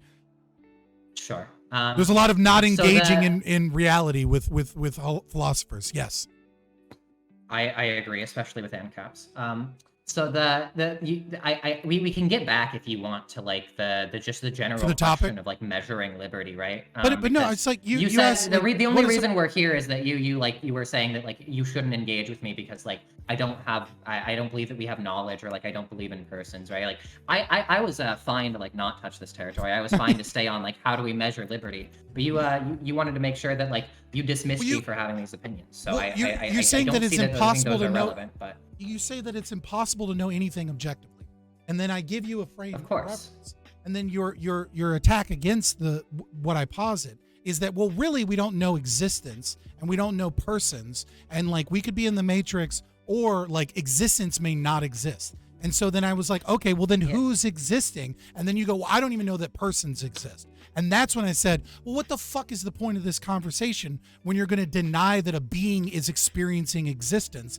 What So role do you have I to didn't play deny that, in right? determining I reality? do think that a being, in the sense of like the whole field of excitation, of consciousness, of excitation, of qualia, or whatever, like all of existence is like these like stance independent reasons, this like field for experiencers, right? So I do agree that there are these beings that exist, and I don't see it's like none of this I think is like relevant to just the question of like, do we have knowledge, right? And no, we just don't, right? You can say like, I think that there is like on a dogmatic level, I take it dogmatically with no evidence whatsoever that it is the case that having an experience, or the seeming of having an experience, is evidence that I am actually having that experience, right?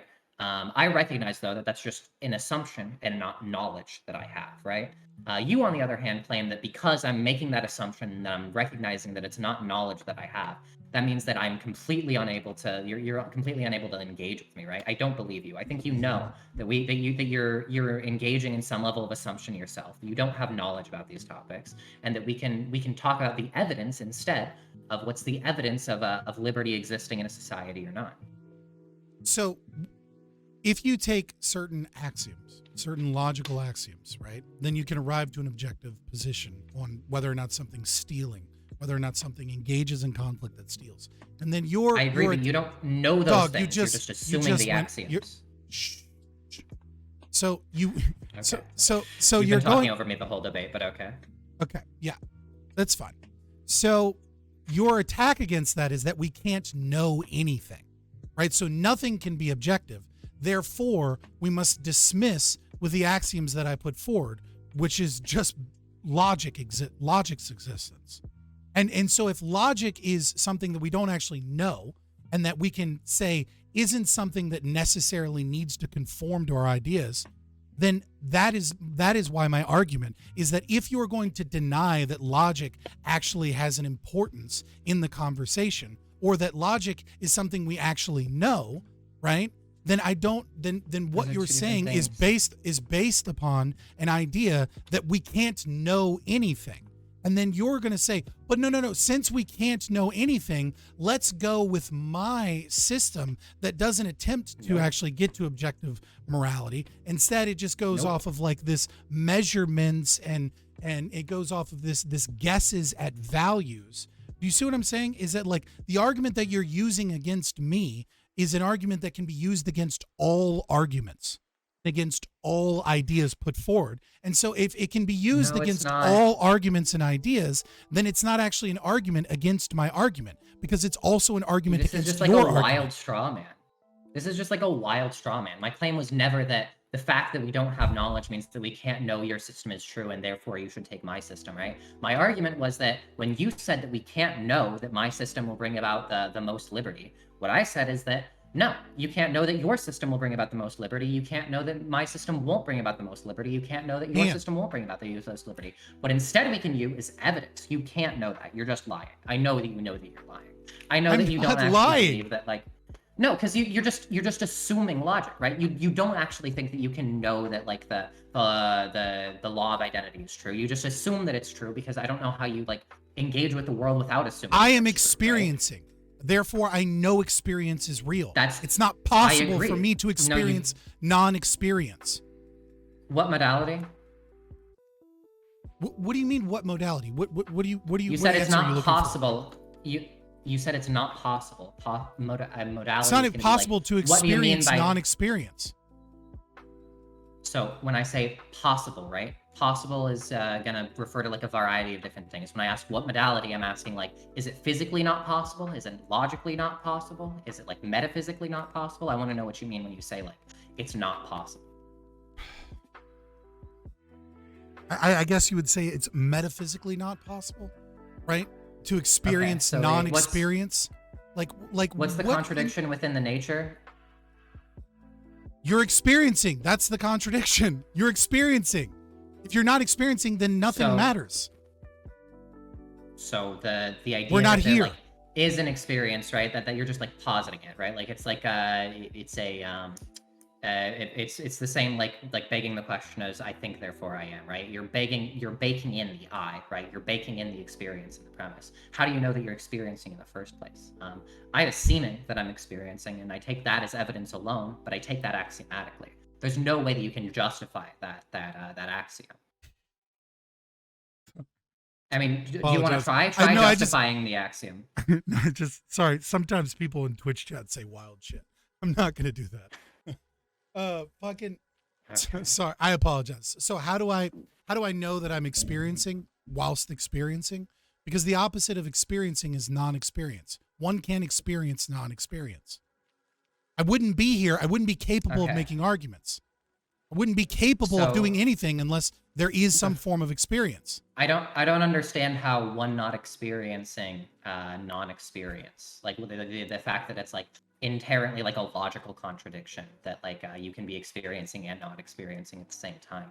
I don't see how this is like at all relevant to whether it's like whether you like have evidence that you're experiencing, right? All you have is that it really seems like you're experiencing. And I think if you meditate on it, you No, have a strong enough seeming, right? You have a that's not strong true. enough evidence. That's not true. Like it could seem like I'm experiencing, let's say, cold weather, but like my body for whatever, but I've drank a bunch of alcohol. I'm not actually experiencing cold weather. I'm actually experiencing warm weather, right? It's just that, or sorry, vice versa. I apologize. Like I'm like I could feel an experience that doesn't actually match reality, right? Which is to say, I can feel like I'm How is that warm, relevant? but actually I'm cold. That is an What does experience that have that to do with anything? Dog, we're talking. This is about whether or not socialism or libertarianism maximizes freedom, and you've gone all the way That's down to fine. like silly roots. I think that. So I'm okay, fine. explaining. I'm Well, explaining why- what this but has you to do with believe, something. But you understand. You have to understand that just because we can't know whether one system will have more freedom or another, we I can use can a know. lot of evidence. I can right? know No, you can't. definitionally that your system requires enslavement. You're arguing that experience can be denied, Fuck. right? Certain experiences can be wrong. You can see something that isn't there, right? Your mind can play tricks on you. Your central nervous system can that's give. a wildly can give different thing, right? your central. Well, no, hey, let's. no, it's not Fabian, one wildly second. different. Can I Okay, finish Fa- this, please? This Well, silly no, 'cause notion, I and then I'll be think- done. Okay, sure. One sentence. Go for it. Look, you can experience things incorrectly because the information that is given to your brain, it doesn't necessarily match the reality. But you can't experience non-experience. I'm experiencing something. I exist.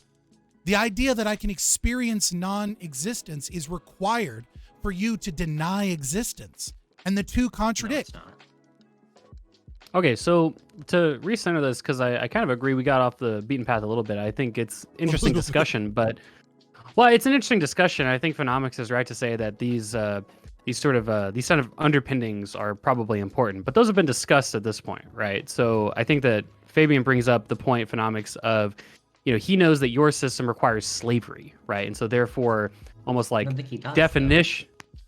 Well, this is what he's saying though, right? So he's saying your system Sure. requires slavery, right? And so therefore it is necessarily not liberty maximizing. So when you hear that, right, what's your initial response, right? Does your system require slavery? What does he mean by that? How do you frame that within your system? So yeah, I'm not even sure what he means by slavery. I would take slavery to mean like you've put somebody in a position in which they're like the social construct we have of them as like a person, right, is broadly under the control of somebody else or some other social construct of personhood, or some collection of social constructs of personhood. Or in other words, that like one person is brought predominantly under the control of other people in like a more simple speech. I don't think that's the case. I think that's much more the case under like an anarcho-capitalist system.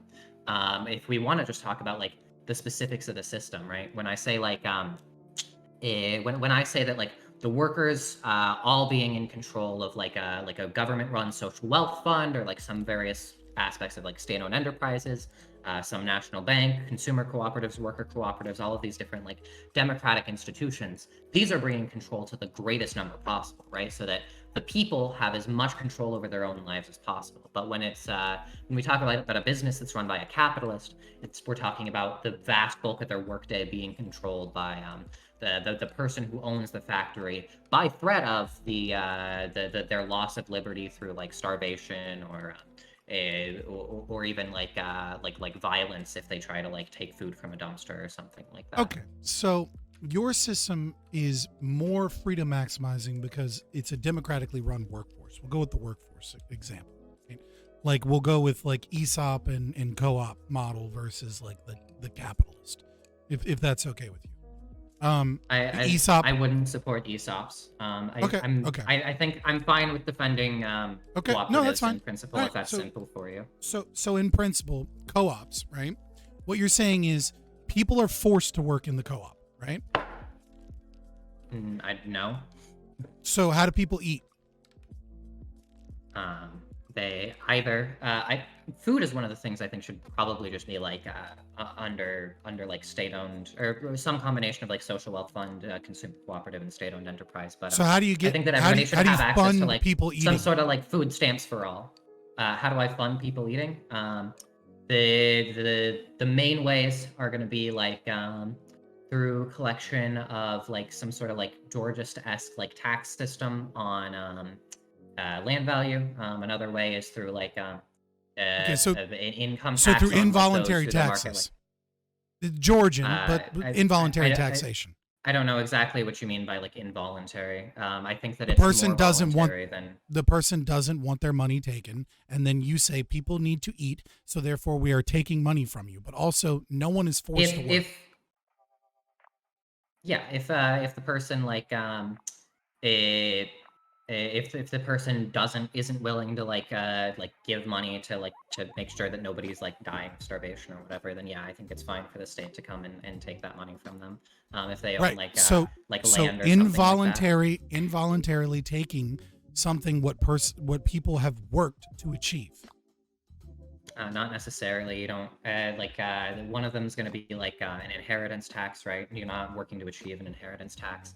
Nobody like built the land. Nobody's working to achieve the land, right? There's like a bunch of different things that you can tax for that. I'm also fine with like things that they've worked to achieve that have been that doesn't make any sense. Normally valued, like things like that have been like people super work to normally achieve valued, the ability to purchase land, right? Like they used some form of currency, right? More than likely to purchase the land, and that currency represented the work that they put in. So they worked. I think they even used if we their take body, and then you said, "Fuck you! That's our money. for the people that aren't working so that they can eat. Even if we assume like income taxes, right? If it's just like income taxes, I think it's like more than fine to say that like in order to prevent a child from losing all of their life, all of their possible liberty, in order to prevent the masses from losing all of their life and all of their liberty, to pay for like a universal food stamps program. I think that's like that clearly creates Right. like a much greater liberty, right? They like Right. taking This away is where liberty you're in this one measuring. instance. This is where you're measuring liberty, right? Yes. As a means Yes. of like these other people presumably would starve if without this program, which we'll set that aside because that's just magic crystal ball thinking, right? Because if there wasn't those taxes, It's there's not. a value. We've had There's a countries value. where there isn't. We have countries where there aren't food stamps programs like we have in the U.S. People starve in those countries and die. That's why in Africa, vitamin A deficiency is a huge, easily solvable cause of death that we could very, very easily solve. Luckily, in the United States, we don't live in those countries. This is very, very easy evidence, right? We don't need to like make crystal ball low probability. It is crystal ball predictions. bullshit. There is a multitude of different factors It's as throughout much history. crystal ball bullshit as pointing a gun at a child. No, it's not.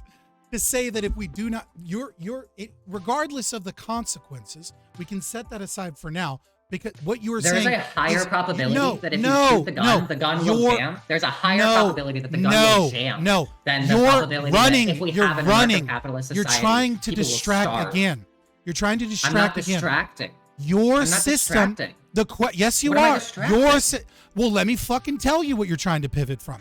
The entire claim that Econoboi woke up from his slumber and was like, hey, let's get this back on track, was what is your reaction to the idea that your system bakes in slavery? So we are setting apart the presumed better consequences of the socialist state that you want, or the non-state because it's not capitalist and people vote and somehow it's not a state, even though people that, lose the vote get fucked anyways. But it's not a state for reasons. But I'm a state. I don't know what the fuck you're talking. Like I'm not an anarchist. I'm in favor of the state. Okay, fair enough. I just so like your state. If you don't think that like we can measure liberty, there's no way to like even begin to answer the question of like what it means to maximize liberty, right? Like maximize is a statement about quantity. So maximize, right?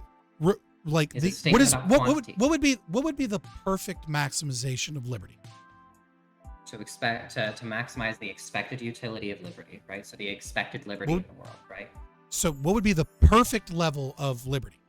The perfect level of liberty, which would go off of the definition that you accepted, right? Multiple times throughout this debate, is freedom is the ability to act on one's will without restraint or hindrance. So it must be perfect liberty, right? Must require a system that has zero restraint on an individual's will, correct? So my presumption, right, is that maximize refers to like a physical possibility, or like the maximize here, the modality of the maximize statement is that it has to do with like either the list of actions that we deliberate over, or the like what's physically possible. If you just mean like under like some weird hypothetical, right, you have a system in which like somehow everybody is like perfectly like there is some sort of anarcho-capitalist utopia, and somehow there's like infinite abundance of goods, so that everybody has like infinite access to do as much as they want in like the most just answer the question, please. Possible way. What's the question?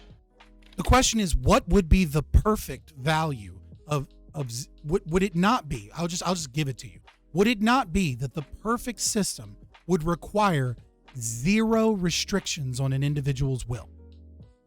No, I don't think that's possible. So right, when we say like the perfect or the most, I think it has to do with like so you don't the think maximum amount. So now I'm going to return it. So now I'm going to return it to you, where you accused me of saying that I don't believe that the question is one that is even possible. You do not believe it is possible to maximize liberty because you think there must always. You think that there will always be a system that bakes in illiberalism and illiberty. So maximize just means the most possible, right? It's like definitionally possible. It's baked into the definition of the word maximize under like any definition. So no, I do think that it's possible to maximize. I don't think that it's possible to have zero restraints on liberty. So you think so So you believe that there must be a restriction on liberty and that you will get to a higher value of liberty by intentionally restricting other people's liberty that have done no wrong. Of course, and so, I'm not necessarily that I've done no wrong. I think most capitalists have absolutely done something wrong. But the absolutely, of course, this simple drowning child analogy stuff. Most humans have done something wrong. The capitalist has no but rich no people bearing have on- done excessively wrong. But before we even get to that though, right? What? I'm sorry. What are the crime rates? What are the crime rates? Or do they not correlate with socioeconomic status? Would we not assume that poor people have done more wrong? So the majority of theft in the country, right? This is going to be the crime rates. Is that the majority of theft in the country in monetary value comes from wage theft? We know that with the majority of people that don't die from homicide. They're going to be dying from preventable diseases that capitalists could have paid for, and they're preventing the liberty of the child of these people dying in the same way that you're preventing the liberty of somebody dying by if somebody's drowning. So right? it's a crime. It's a crime to have property. Yes. All right. It's a crime. We get to the actual crux, right? Absolutely. Your entire worldview is one of enslavement. It is freedom minimizing. So you believe that the existence of property is a crime in and of itself. You said yes. I think it's a crime that if there's a child drowning in front of you, that you don't jump in and drown or save the drowning child. What if it's not drowning in front of you? I don't think that if it's just gonna get my socks wet, right? And this is the same consequence. I don't think it matters if the child's in Africa or in front of me. If there's something that I can do that has the consequence of me being able to save the child at comparably less moral value to myself, I don't think it's relevant where in space or time that child is. Right. So you believe that any person having more wealth than another person is a crime. No, that's not what I said. Okay, so there's some weird arbitrary line that you draw of a certain amount of freedom arbitrary. That is so okay. Not well, then arbitrary. explain it to me. Utility. So yeah, I think that how is that not? You can't measure the shit. How is that not arbitrary? You absolutely can. So if we talk about what qualifies as you maximizing utility, what's no longer a crime. There's going to be quite a bit of money that you can spend on yourself, such that the majority of Americans should probably continue to spend almost all of their money on themselves in order to do the most good, right? Because you need to be able to continue to exist. You need to be happy and healthy in a way that allows you to be in a good condition to do more good. I think that it's a crime to not do as much good as you possibly can. But I think that for the average American, spending up to the effective altruist standard is $35,000 a year on yourself. This is this makes sense, right? It keeps you productive. It puts you in a better position in the future. It allows you to do more good over time. Above that, though, you're definitely doing something wrong if you're not spending that money on doing good, right? So what's a zero value of utility? Well, I don't know what you mean by what's a world state with zero moral valence? No. Like I own something that has a zero value of utility. You're saying that we can measure utility, right? So what's the zero state? Is there anything in existence that doesn't have some utility? I think that we're using the word utility differently. When I say utility, I just mean liberty. I'm a liberty utilitarian. I think that the thing that we ought maximize is liberty. Okay, but what's a zero value of utility? You're saying it's a crime for rich people to exist in a world where people are starving, right? A zero value of utility. Give me is something that has zero liberty in the world. So something that would have a zero value of liberty. Give me an item of property, right? That has a zero utility. I don't think that you can measure the utility of items except for you could say this item existing in the world has blank expected utility because the fact that it exists is likely to have these consequences. So you don't think that you can measure the utility of individuals' property, but you think that there is a way to measure the utility of other individuals' circumstances and how that property could be used to alleviate those circumstances? I think that it's a world state, right? So no, I don't think that property itself contains liberty, right? I think that you can use that property in order to create liberty in the world. So I think that you could absolutely say X tool has Y amount of potential liberty in the world, right? So if I say if I donate, Let's just make up a $1 number. to the machine. Sure, yeah. If I'm not even making up a number, right? Like they're using like real numbers. I can say like my $1 is worth 8 lives because I am able to save 8 lives by donating my $1 to the Machine Learning Research Institute. That means that if I don't do that, I'm taking away the liberty of those 8 lives that I could have saved, right? In the same way that you're taking away the liberty of the drowning What if I child. bought a don't yacht? think that- What if I bought a yacht with it? How many lives did I save by buying a yacht? I don't know. It doesn't seem like there's very much evidence that would save any lives at all. You're probably doing something pretty morally wrong, unless I mean, you're in a unless, situation of course, where it allows like you to advocate to billionaires to do more good or something like that. Or maybe I just want a yacht. Maybe what I want is a yacht, and then because I have a yacht, now I have to hire a captain because I'm not going to drive my fucking yacht, right? I'm trying to party on my yacht. Do you think? And now I have to hire people to work to like serve food because I'm super fucking wealthy, and I want to have parties and I want that shit catered. You know what I mean? I don't want to cook, right? So now I'm making employees, stimulating the economy. I'm helping out yacht builders, right? I'm helping, and then through the process of building yachts, some genius company that builds yachts discovers a labor-saving device. And that labor-saving device doesn't just work on yachts. It actually works in a bunch of other places. It's actually applicable to farming. And because I bought a yacht, I gave money towards something that was a labor-saving device that can be used for farming. And because of that, millions of people were able to eat that were not able to eat before, because the price of food drastically went down because this labor-saving device that was made for the yacht builders, that all occurred because I bought a yacht, go in towards this. And you selfish piece of shit stole my dollar to help 8 people, but I could have bought a yacht and partied it up and saved way more people.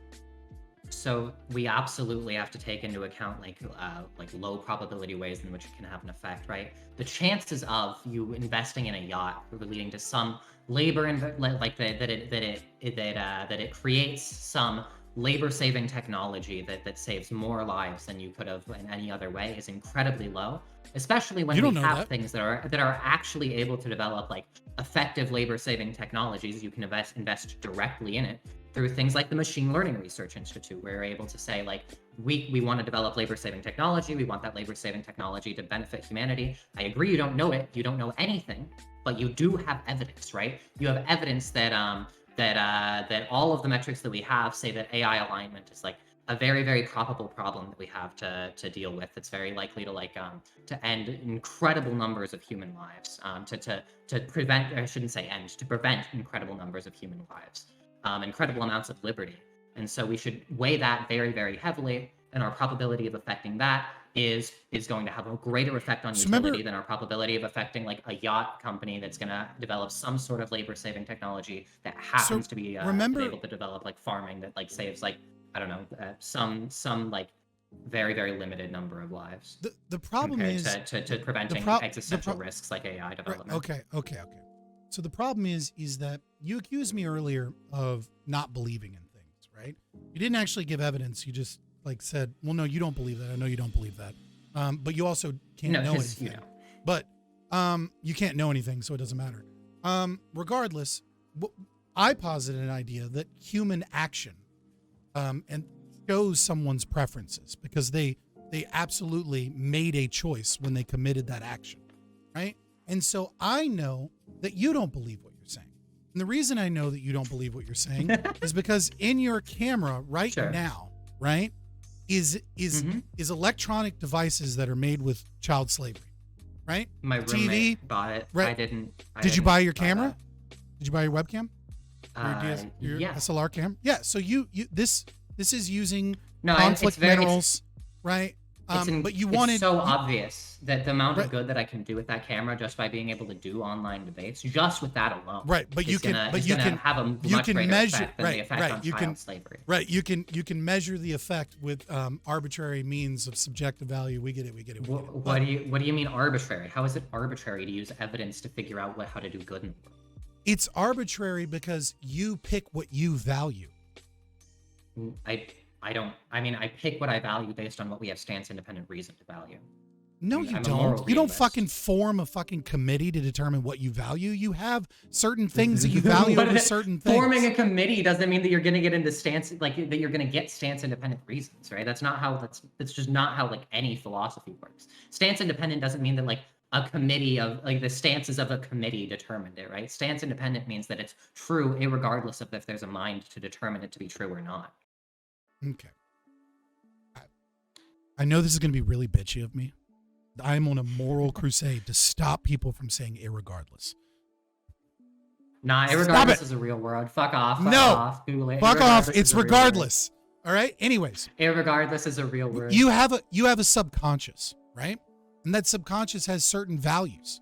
You value your life, right? You react subconsciously. When a train is coming to you, you jump out of the way of the train because you value your own life. There are certain things that you value, desires and wants. Okay. You wanted a webcam. You don't know what the value you're bringing to the world is, or even you may have an estimation or an imagination of what the potential value might be, but you don't fucking know.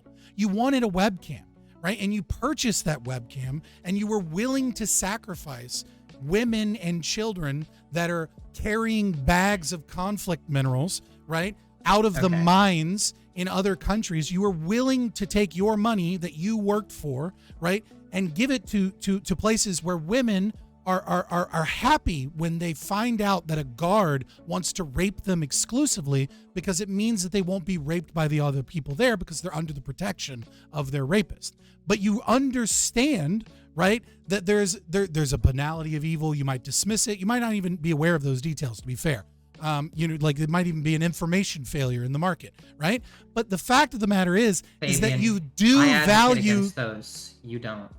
Look, when I look. What do you at, mean like, I don't a advocate webcam, against those? right? I literally shill Fairphone on my channel all the time to try and get people to stop buying iPhones and like regular and Motorola's and all of the other products because they use conflict-free resources. You don't advocate any sort of systemic solution. You don't advocate like the U.S. like creates. Yeah, a I fair trade advocate policy. capitalism. Capitalism is the okay. solution. So, sure. Anyway, the point that we really need to get at here is like, why did I buy the camera? So let me just ask you this: how many future people do you think will exist if humanity survives this century? I have no fucking idea. I mean, we were just like, so how many future people will exist? I have no idea what the length of the human timeline will or won't be. So the best evidence I've seen is about 10 to the 52. If you have like any reason that we shouldn't accept those estimates. That's absurd. We have no idea what the likelihood of. So there's way too many variables to give any number to this. This is silly. I don't know. You just don't think that there's like that there's some likely number that if there's no existential risk that will. I don't know. Like, fucking maybe the fucking Turid asteroid stream wipes us out fucking tomorrow, right? Like it's in that season. That's right? why I said if we survive this century, right? And if we survive this century, it's almost guaranteed that we'll. Okay, have the maybe technology 4 in order people, to maybe prevent that. Elon Musk and a couple other people fucking like in a last ditch effort from behind Mount Rushmore, where there was supposed to be fucking a library, fucking shoot off into space and restart in Mars. Like it's silly. I don't understand. Sure, whatever. Fuck it. I'll take your number. It's okay. Hilarious, but whatever. Okay, sure. Let's put it this way, right? What do you think, since I spend like most of the time on my channel that I use, what do you think that the probability is that I will convince one person, literally just a single person, to donate to donate to like an effective charity like the MLRI? I don't know, because I don't know what it is and isn't an effective charity. Okay. There's like they're ones that I advocate. Well, like, for, so right? let me give you an example, right? Like, I love Food Not Bombs, despite the fact that most of those people would be like, ANCAP is giving us money. Go fuck yourself. I don't care. I like Food Not Bombs, right? So I might convince people to donate to Food Not Bombs, right? Now, that is something I value and that I want other people to value, right? But I'm an anti-war individual, and I would love for people to be able to eat. I would love for that money to go there. Let's say, however, that whoever I convince to give money to Food Not Bombs is less money that they have, and I have no idea once we start going over the cycle over and over and over again, if their money would not have led to more quote unquote measurable liberty, or whatever the fuck you want to talk about, right? If they just bought a TV, like there's a whole, like, you have no idea what the difference would be in that. Right? Okay, so Okay. Fabian, really quick, Phenomiks. Fabian, I think that Phenomiks is just saying that it's preferable, or like it's most reasonable to think probabilistically. Why the are you outcome of stepping your in to help this guy? Right. Well, because Bro, I feel sorry, like you might be misunderstanding to some degree, right? Or maybe you're not misunderstanding, but we can get to a deeper point, right? So, Phenomiks is just saying with the food stamp example that we have studies and evidence, and like there's different methods of determining if a food stamp program is going to stop people from starving to death, right? And I think most economists, most scientific thinkers would agree that that evidence exists, right? But probabilistically, there's a chance that all of it's not true, right? So is there a fundamental problem with thinking that way, or do you just simply reject the evidence? Is there a fundamental problem with, hold on, do I just simply reject the evidence? I don't know which studies you're referencing, debate opponent number 2. Specifically as a means of The of capitalist is why, super out to get me. why, right, like why it is somehow how we measure liberty in terms of the evidence that certain things presumably work better. Like I tend to lean towards Austrianism and like Messian kind of economic theory, right? So I don't know that you actually Just I would have to look. rejecting evidence. I reject Just rejecting I reject that you can establish a historical fact, right? But I think that economics is usually, if it's not based in a theory of human action and praxeology, that you're really just kind of creating a bunch of mathematics and models with some predictive capacity. The problem is we don't actually have a true thing to compare it to, right? Like we can't split into two universes and measure what was the effect in universe A and then what was the effect in universe B. Instead, we're attempting to control for variables by comparing them to like other things in other areas. Like that's why you get, up until the late 90s, like an agreement amongst most economists that if you increase minimum wage, you will also increase the unemployment rate. And then you have new models that are created, and now like economists are winning Nobel Prizes for saying the exact opposite, right? Like I don't know that That's what those we've been empirics for. So you just reject the basal assumptions of science, then, right? No, I don't. No, I'm not rejecting science. Like I think you can control variables. And how is this any different than like the study of like quantum physics? okay, I don't know enough about quantum physics to get into that. I know that this has taken some weird turns, but Newtonian like physics. How do you compare it? maximizing freedom while talking about like how the study of quantum physics works. No, I'm not a fucking Fabian, rocket scientist. Fine, we can do Newtonian physics. We can do like any other scientific field. Because Phenomiks, the actual example doesn't really matter. The fundamental point is just that every study, every truth, right, is going to have some probability assigned to it, right, Fabian? So like, the degree to which we know if physics is true is going to have some p-value, some chance that there's a systemic huge error and it turns out we're wrong, right? Do you guys, do the two of you want to talk about physics? No, Fabian, because do you understand what I'm saying, right? Is that every scientific fact comes with it a probability that it is not true, right? Do you disagree with that, or what's the lack of engagement here? No, I mean, I agree to the idea that there is some level of probability that like an over and over again repeatable study where like every variable is being controlled could not be true. I think probably the greatest like historical example of this, I can't remember his name, maybe one of you will remember his name, is the guy that like basically discovered that lead was poisoning everything, because he was attempting to do carbon dating and like couldn't figure it out, and then realized that there was lead everywhere, right? And so like he was unable to like achieve understanding adequately carbon date until he created a clean room, right? Up until that point, people may have been working off of faulty laboratory environments where they think they're isolating for all variables, but they're not isolating for the amount of lead that's in the atmosphere that they're unaware of that is affecting their experiments, right? Because of leaded gasoline. So like I agree that there will always be a kind of unknown factor, right? What I disagree with is the idea that like economics is actually scientific, right? I just don't think it's scientific. I don't think it's science. I think it's a soft science, much like psychology. Whereas like neuroscience is approaching science. But I don't think I think it's using. You don't even think neuroscience is science? What is science? Oh yes. No, seriously, what the fuck is science? I know. If neuroscience isn't science, what is science? Okay, the reason that I would say that I don't, first I'll answer the question of why I don't think neuroscience is quite there is I do think that you can measure things with functional magnetic resonance imaging, right? I think that you can do post-ops and look at the brain. I think you can look at a swollen amygdala and people with PTSD or periconductal gray, etc., right? Like I think Jacques Panksepp can adequately find portions of the brain and then reproduce those results. I think there's a lot of science that occurs in there. The problem is I don't think that we're really at a point where you can isolate variables to such a degree, especially when talking about neuroscience in humans, right? Like humans are incredibly complex. And so, there are portions of it that are done in absolutely scientific ways, right? Like post, after someone's dead, looking at their brain, weighing their brain, looking at the amount of gray matter, you said looking at the myelin to the sufficient sheath. degree. What's the threshold? What's the amount of variables that you have to be able to control for?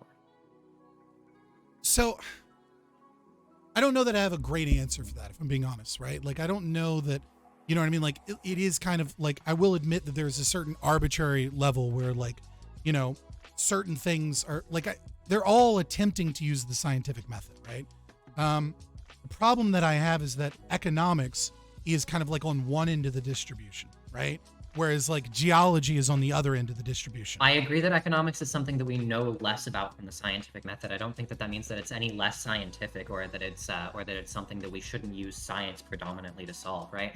If we were back in like 1600 or like we call it like 700 BC or something like that, we shouldn't like just come up with like axioms of like the 4 elements of the universe or whatever, and then like based on these like assumptions that like kind of feel true, like build out like a physics structure. What we should do is we should just test and try and come up with like an actually scientific structure, right? And we should use the science that we have to like build more scientific structures. Don't necessarily disagree. Like, I don't think attempting So then why then then why not do that with econ? Right. I don't necessarily think that's a bad goal, right? To get more accurate information, right? Like, I think we all strive to get more accurate information and then use that information to build upon further studies that can learn more things. My problem with econ, as it stands today, is that the problem is that like you can't have a control, right? What you really can't. You have to simulate a control. Because, like I said, you can't split the universe into universe A and universe B. So when you're looking at things, what you're doing is you're observing trends and you're observing historical facts, and then you're attempting to determine. Economics, though, you absolutely can have control. You can have like very, very similar like states or governing structures or countries or whatever, and then you can have one implement a policy and one doesn't implement a policy.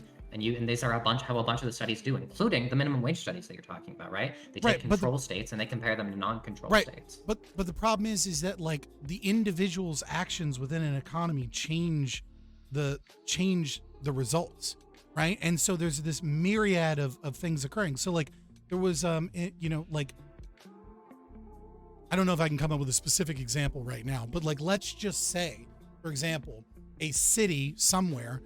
Well, let's just actually Nobel Prize winning, right? Like when individuals say that raising the minimum wage doesn't create a downward pressure on unemployment, right? Which is to say that like that's not true. We know that that's not true. We can know that praxeologically. We know that if you raise minimum wage, you certainly will price certain people, certain jobs out of the market. Now, well, we know that it creates a pressure. Wait. So, hold on. Ignoring your knowledge claim. I wanna know like and what your justification is for that. Like you're saying it's like praxeology. Well, that's what I'm What are the doing. premises?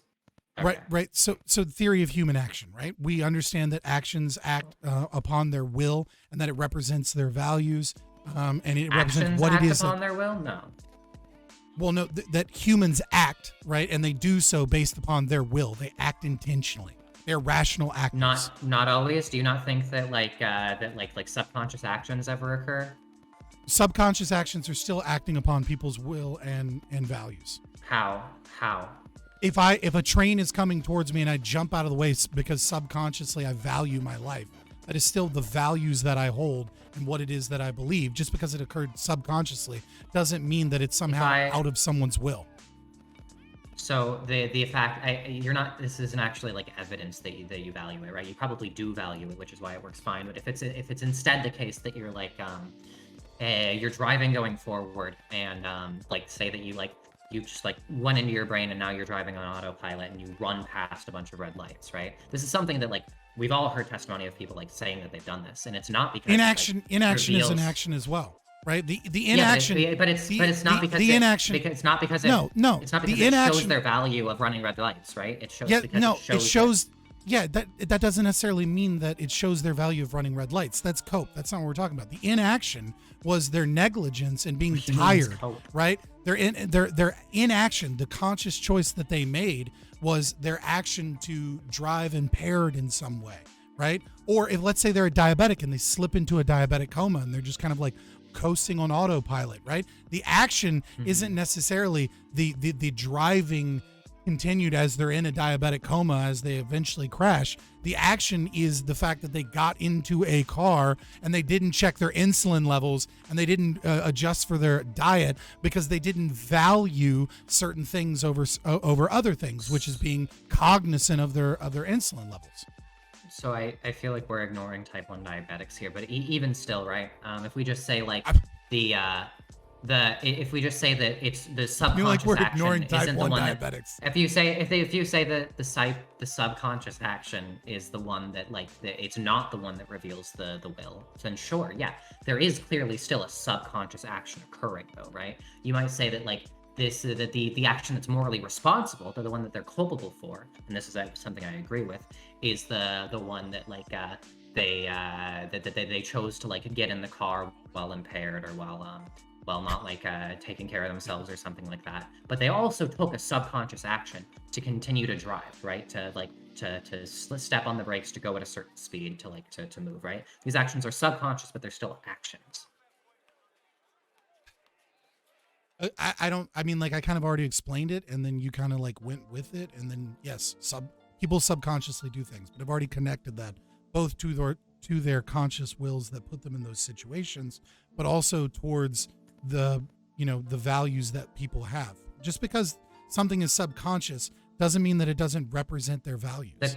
The claim was that people act with their will, right? They act with intention. I don't think that that's always true. I think there are many actions which are acting with intention. These are actions that I think when we're talking about this is a really weird, I don't know why this conversation keeps going off the rails, because it seems like you're more interested in just interrogating whatever word I have to say, as opposed to actually like having a debate about the topic. But regardless, because most people are willing to engage with empirics when they're talking about like what the actual case in the world is. You are not. No, you're only willing to engage with like, these are my axioms. These are the debate topic. I'm not going to engage with you because I don't know right. you. This isn't the debate topic. The debate topic is the thing that I keep trying to pull it back to, which is what do we have the most reason to believe will maximize freedom? You're insane. That is so silly. That's such if you're gonna laugh at that, you're insane. You're the one who keeps bringing it back to no, we can't use evidence, we have to use praxeology. No, we can't know that, so we have to use praxeology. No, you don't think persons exist, so that we can't even discuss this, right? What I'm telling you is no, it's about what we have evidence to believe will maximize utility. You're saying no, instead we have to go off of these like praxeological assumptions. I disagree, and I'm interrogating praxeology because of it. I absolutely have. It's in the same way. Stop. You haven't substantiated anything. We've been debating for fucking 2 hours You're plus. Insane if you and think you that. haven't. You're absolutely insane. You can't give me a 0 point. You've just given me basic talking points about your philosophy. I don't know what you mean by 0 point. I can give you a world with zero utility. Dog. You have you've spent the entire debate trying to like pick apart what I'm saying in my claims, which is fine, right? But it keeps derailing into these meaningless things. Econoboi comes in to want to challenge the idea of economic theory, which is, I get it. That's his wheelhouse, right? And so then we start talking about praxeology, and now we're interrogating praxeology, which I don't. Yeah, because you said it's the only way we can engage with this topic. Like, of course, I'm going to go into the things that you say are the only way we can engage with the topic, because I think that they're fundamentally wrong. You're just like trying to weasel out of the fact that you can't defend any of the things that you say are necessary. I'm not trying to weasel out. I have been so fucking charitable in answering and going with all of these fucking derailments with you. You're not. You're just and you lying. haven't substantiated Everybody's anything. watched the debate. Anybody who's watched the debate just knows that you're lying. Yeah, well, just claiming something to be true isn't necessarily true. And anyways, you can't know anything anyways. So that's fine. I don't need to provide evidence. But it's okay. You believe that I'm lying. Like weasel out of every position. Everybody who saw the debate knows that you're lying. You opened up by just trying to tie me to Hoppe and then strawmanning Hoppe's positions. You have yet to set forward any claim, even a little bit. You weren't able to put forward anything that I said that was wrong about Hoppe. I was just quoting him, right? I read off the big quotes. And I was only trying to hold on just a second. I just want to finish the sentence. You can have the mug. But, at this point, I'm just embracing the names in my chat. Return the mug. You said that like I'm sorry, I forgot. Econoboi, take over. It's fine. Like I said, I think that's probably a decent point to stop the debate anyway, because I think we've sort of hit this this like ground level disagreement that is not really resolvable, I don't think, in the course of this discussion. So how about we just move on to 5-minute closing statements? It sounds like Fabian, from the start of the debate, he wanted to go second because he went first, which I don't think is that big a deal. So Phenomiks, how about you take it away? 5 minutes to epically own Fabian, and then vice versa. No, yeah, I'm perfectly fine with that. So the topic of this debate is just whether liberal socialism or anarcho-capitalism maximizes liberty. Fabian just tried to say that like maximize means when you have like 100% of it's like 100% of what's possible, right? Not 100% of like of like the like 100% liberty, right? If it's only the case that like 70% liberty is possible, then that is maximum liberty. He tried to say that we can't actually measure away liberty, but my system must not be it because I take away liberty in some circumstances. I think we all understand that if we want to create more liberty in the world, sometimes that means that you have to take away somebody else's liberty to do so. Even an ANCAP recognizes that you have to stop if somebody's trying to kill you. Sometimes you have to kill them in order to make the most liberty in the world, regardless of the fact that they've taken away their liberty, because they've set a precedent in which it's okay to take their liberty, because that's how we create more liberty. So in this world, it also means that we have to say that if a child is drowning, and the only thing that it costs you to save that child is that you're getting your socks wet, in order to create more liberty, you have to save it. You're doing a crime if you don't wade in to drown the child. You're not maximizing liberty. The evidence that we have in this situation is that all of the economic empirics, all of the evidence that we could possibly point to is that liberal socialism would create more liberty in the world than anarcho-capitalism. The idea that you can't know that is no evidence against that. There's no reason to believe that that's not the case, because you can't know anything. Even if you like, I think therefore I am is clearly like begging the question. There's a bunch of different references that he tried to get into. He really couldn't justify that. His only critique of it was that like we have better evidence through praxeology, which we can't know, which he really can't. He's like challenging the assumptions. He can't do that, and that we can't know the evidence that shows that it would be more liberty, which obviously we can. Alrighty, 3 minutes remaining. Sounds like Phenomiks came to a stopping point, and so Fabian, 5 minutes to close us out. Whenever you're ready. Yeah, I hope you enjoyed your time. I'm Scott from Fabian Liberty. Check me out everywhere, YouTube, Rumble, etc. So notice in the closing statement that Phenomiks mostly and almost completely talked about my positions. It's interesting because that actually is how the debate went. The debate was mostly about challenging my positions, whilst Phenomiks was clearly incapable of actually putting forward any positive positions with any level of interrogation from me, because it was so busy trying to cut down the things that he could not cut down. He went so far as to She. whittle it all the way. Sorry. She went so far as to whittle it all the way down to denying that they can know existence and that persons and personhood might not be a thing. You can't measure liberty. There's no meaningful way to measure liberty. It's not a Likert scale. It's not a percentage. Either you are infringing upon somebody's liberty or you are not infringing upon somebody's liberty. It is important to understand that the default state of man is to own nothing. Default state of man is to struggle with nature and to attempt to grasp nature and subjugate it towards your will. That is what humans do. And when other humans arbitrarily engage in theft, in aggression, in violence towards other people, they stop liberty. That is something that we can measure. We can objectively say. And this comes down to conflict. This comes down to how we establish property and we establish ourselves. My opponent agrees with my definition of freedom, so there's no issue there. And my opponent agrees but doesn't agree that we have bodily autonomy. And yet, if we have bodily autonomy, and we have exclusive control over our own bodies, and other people do not have the right to infringe upon our bodies, infringe upon our liberty, and by nature infringe upon our private property, I don't really understand what this debate is about.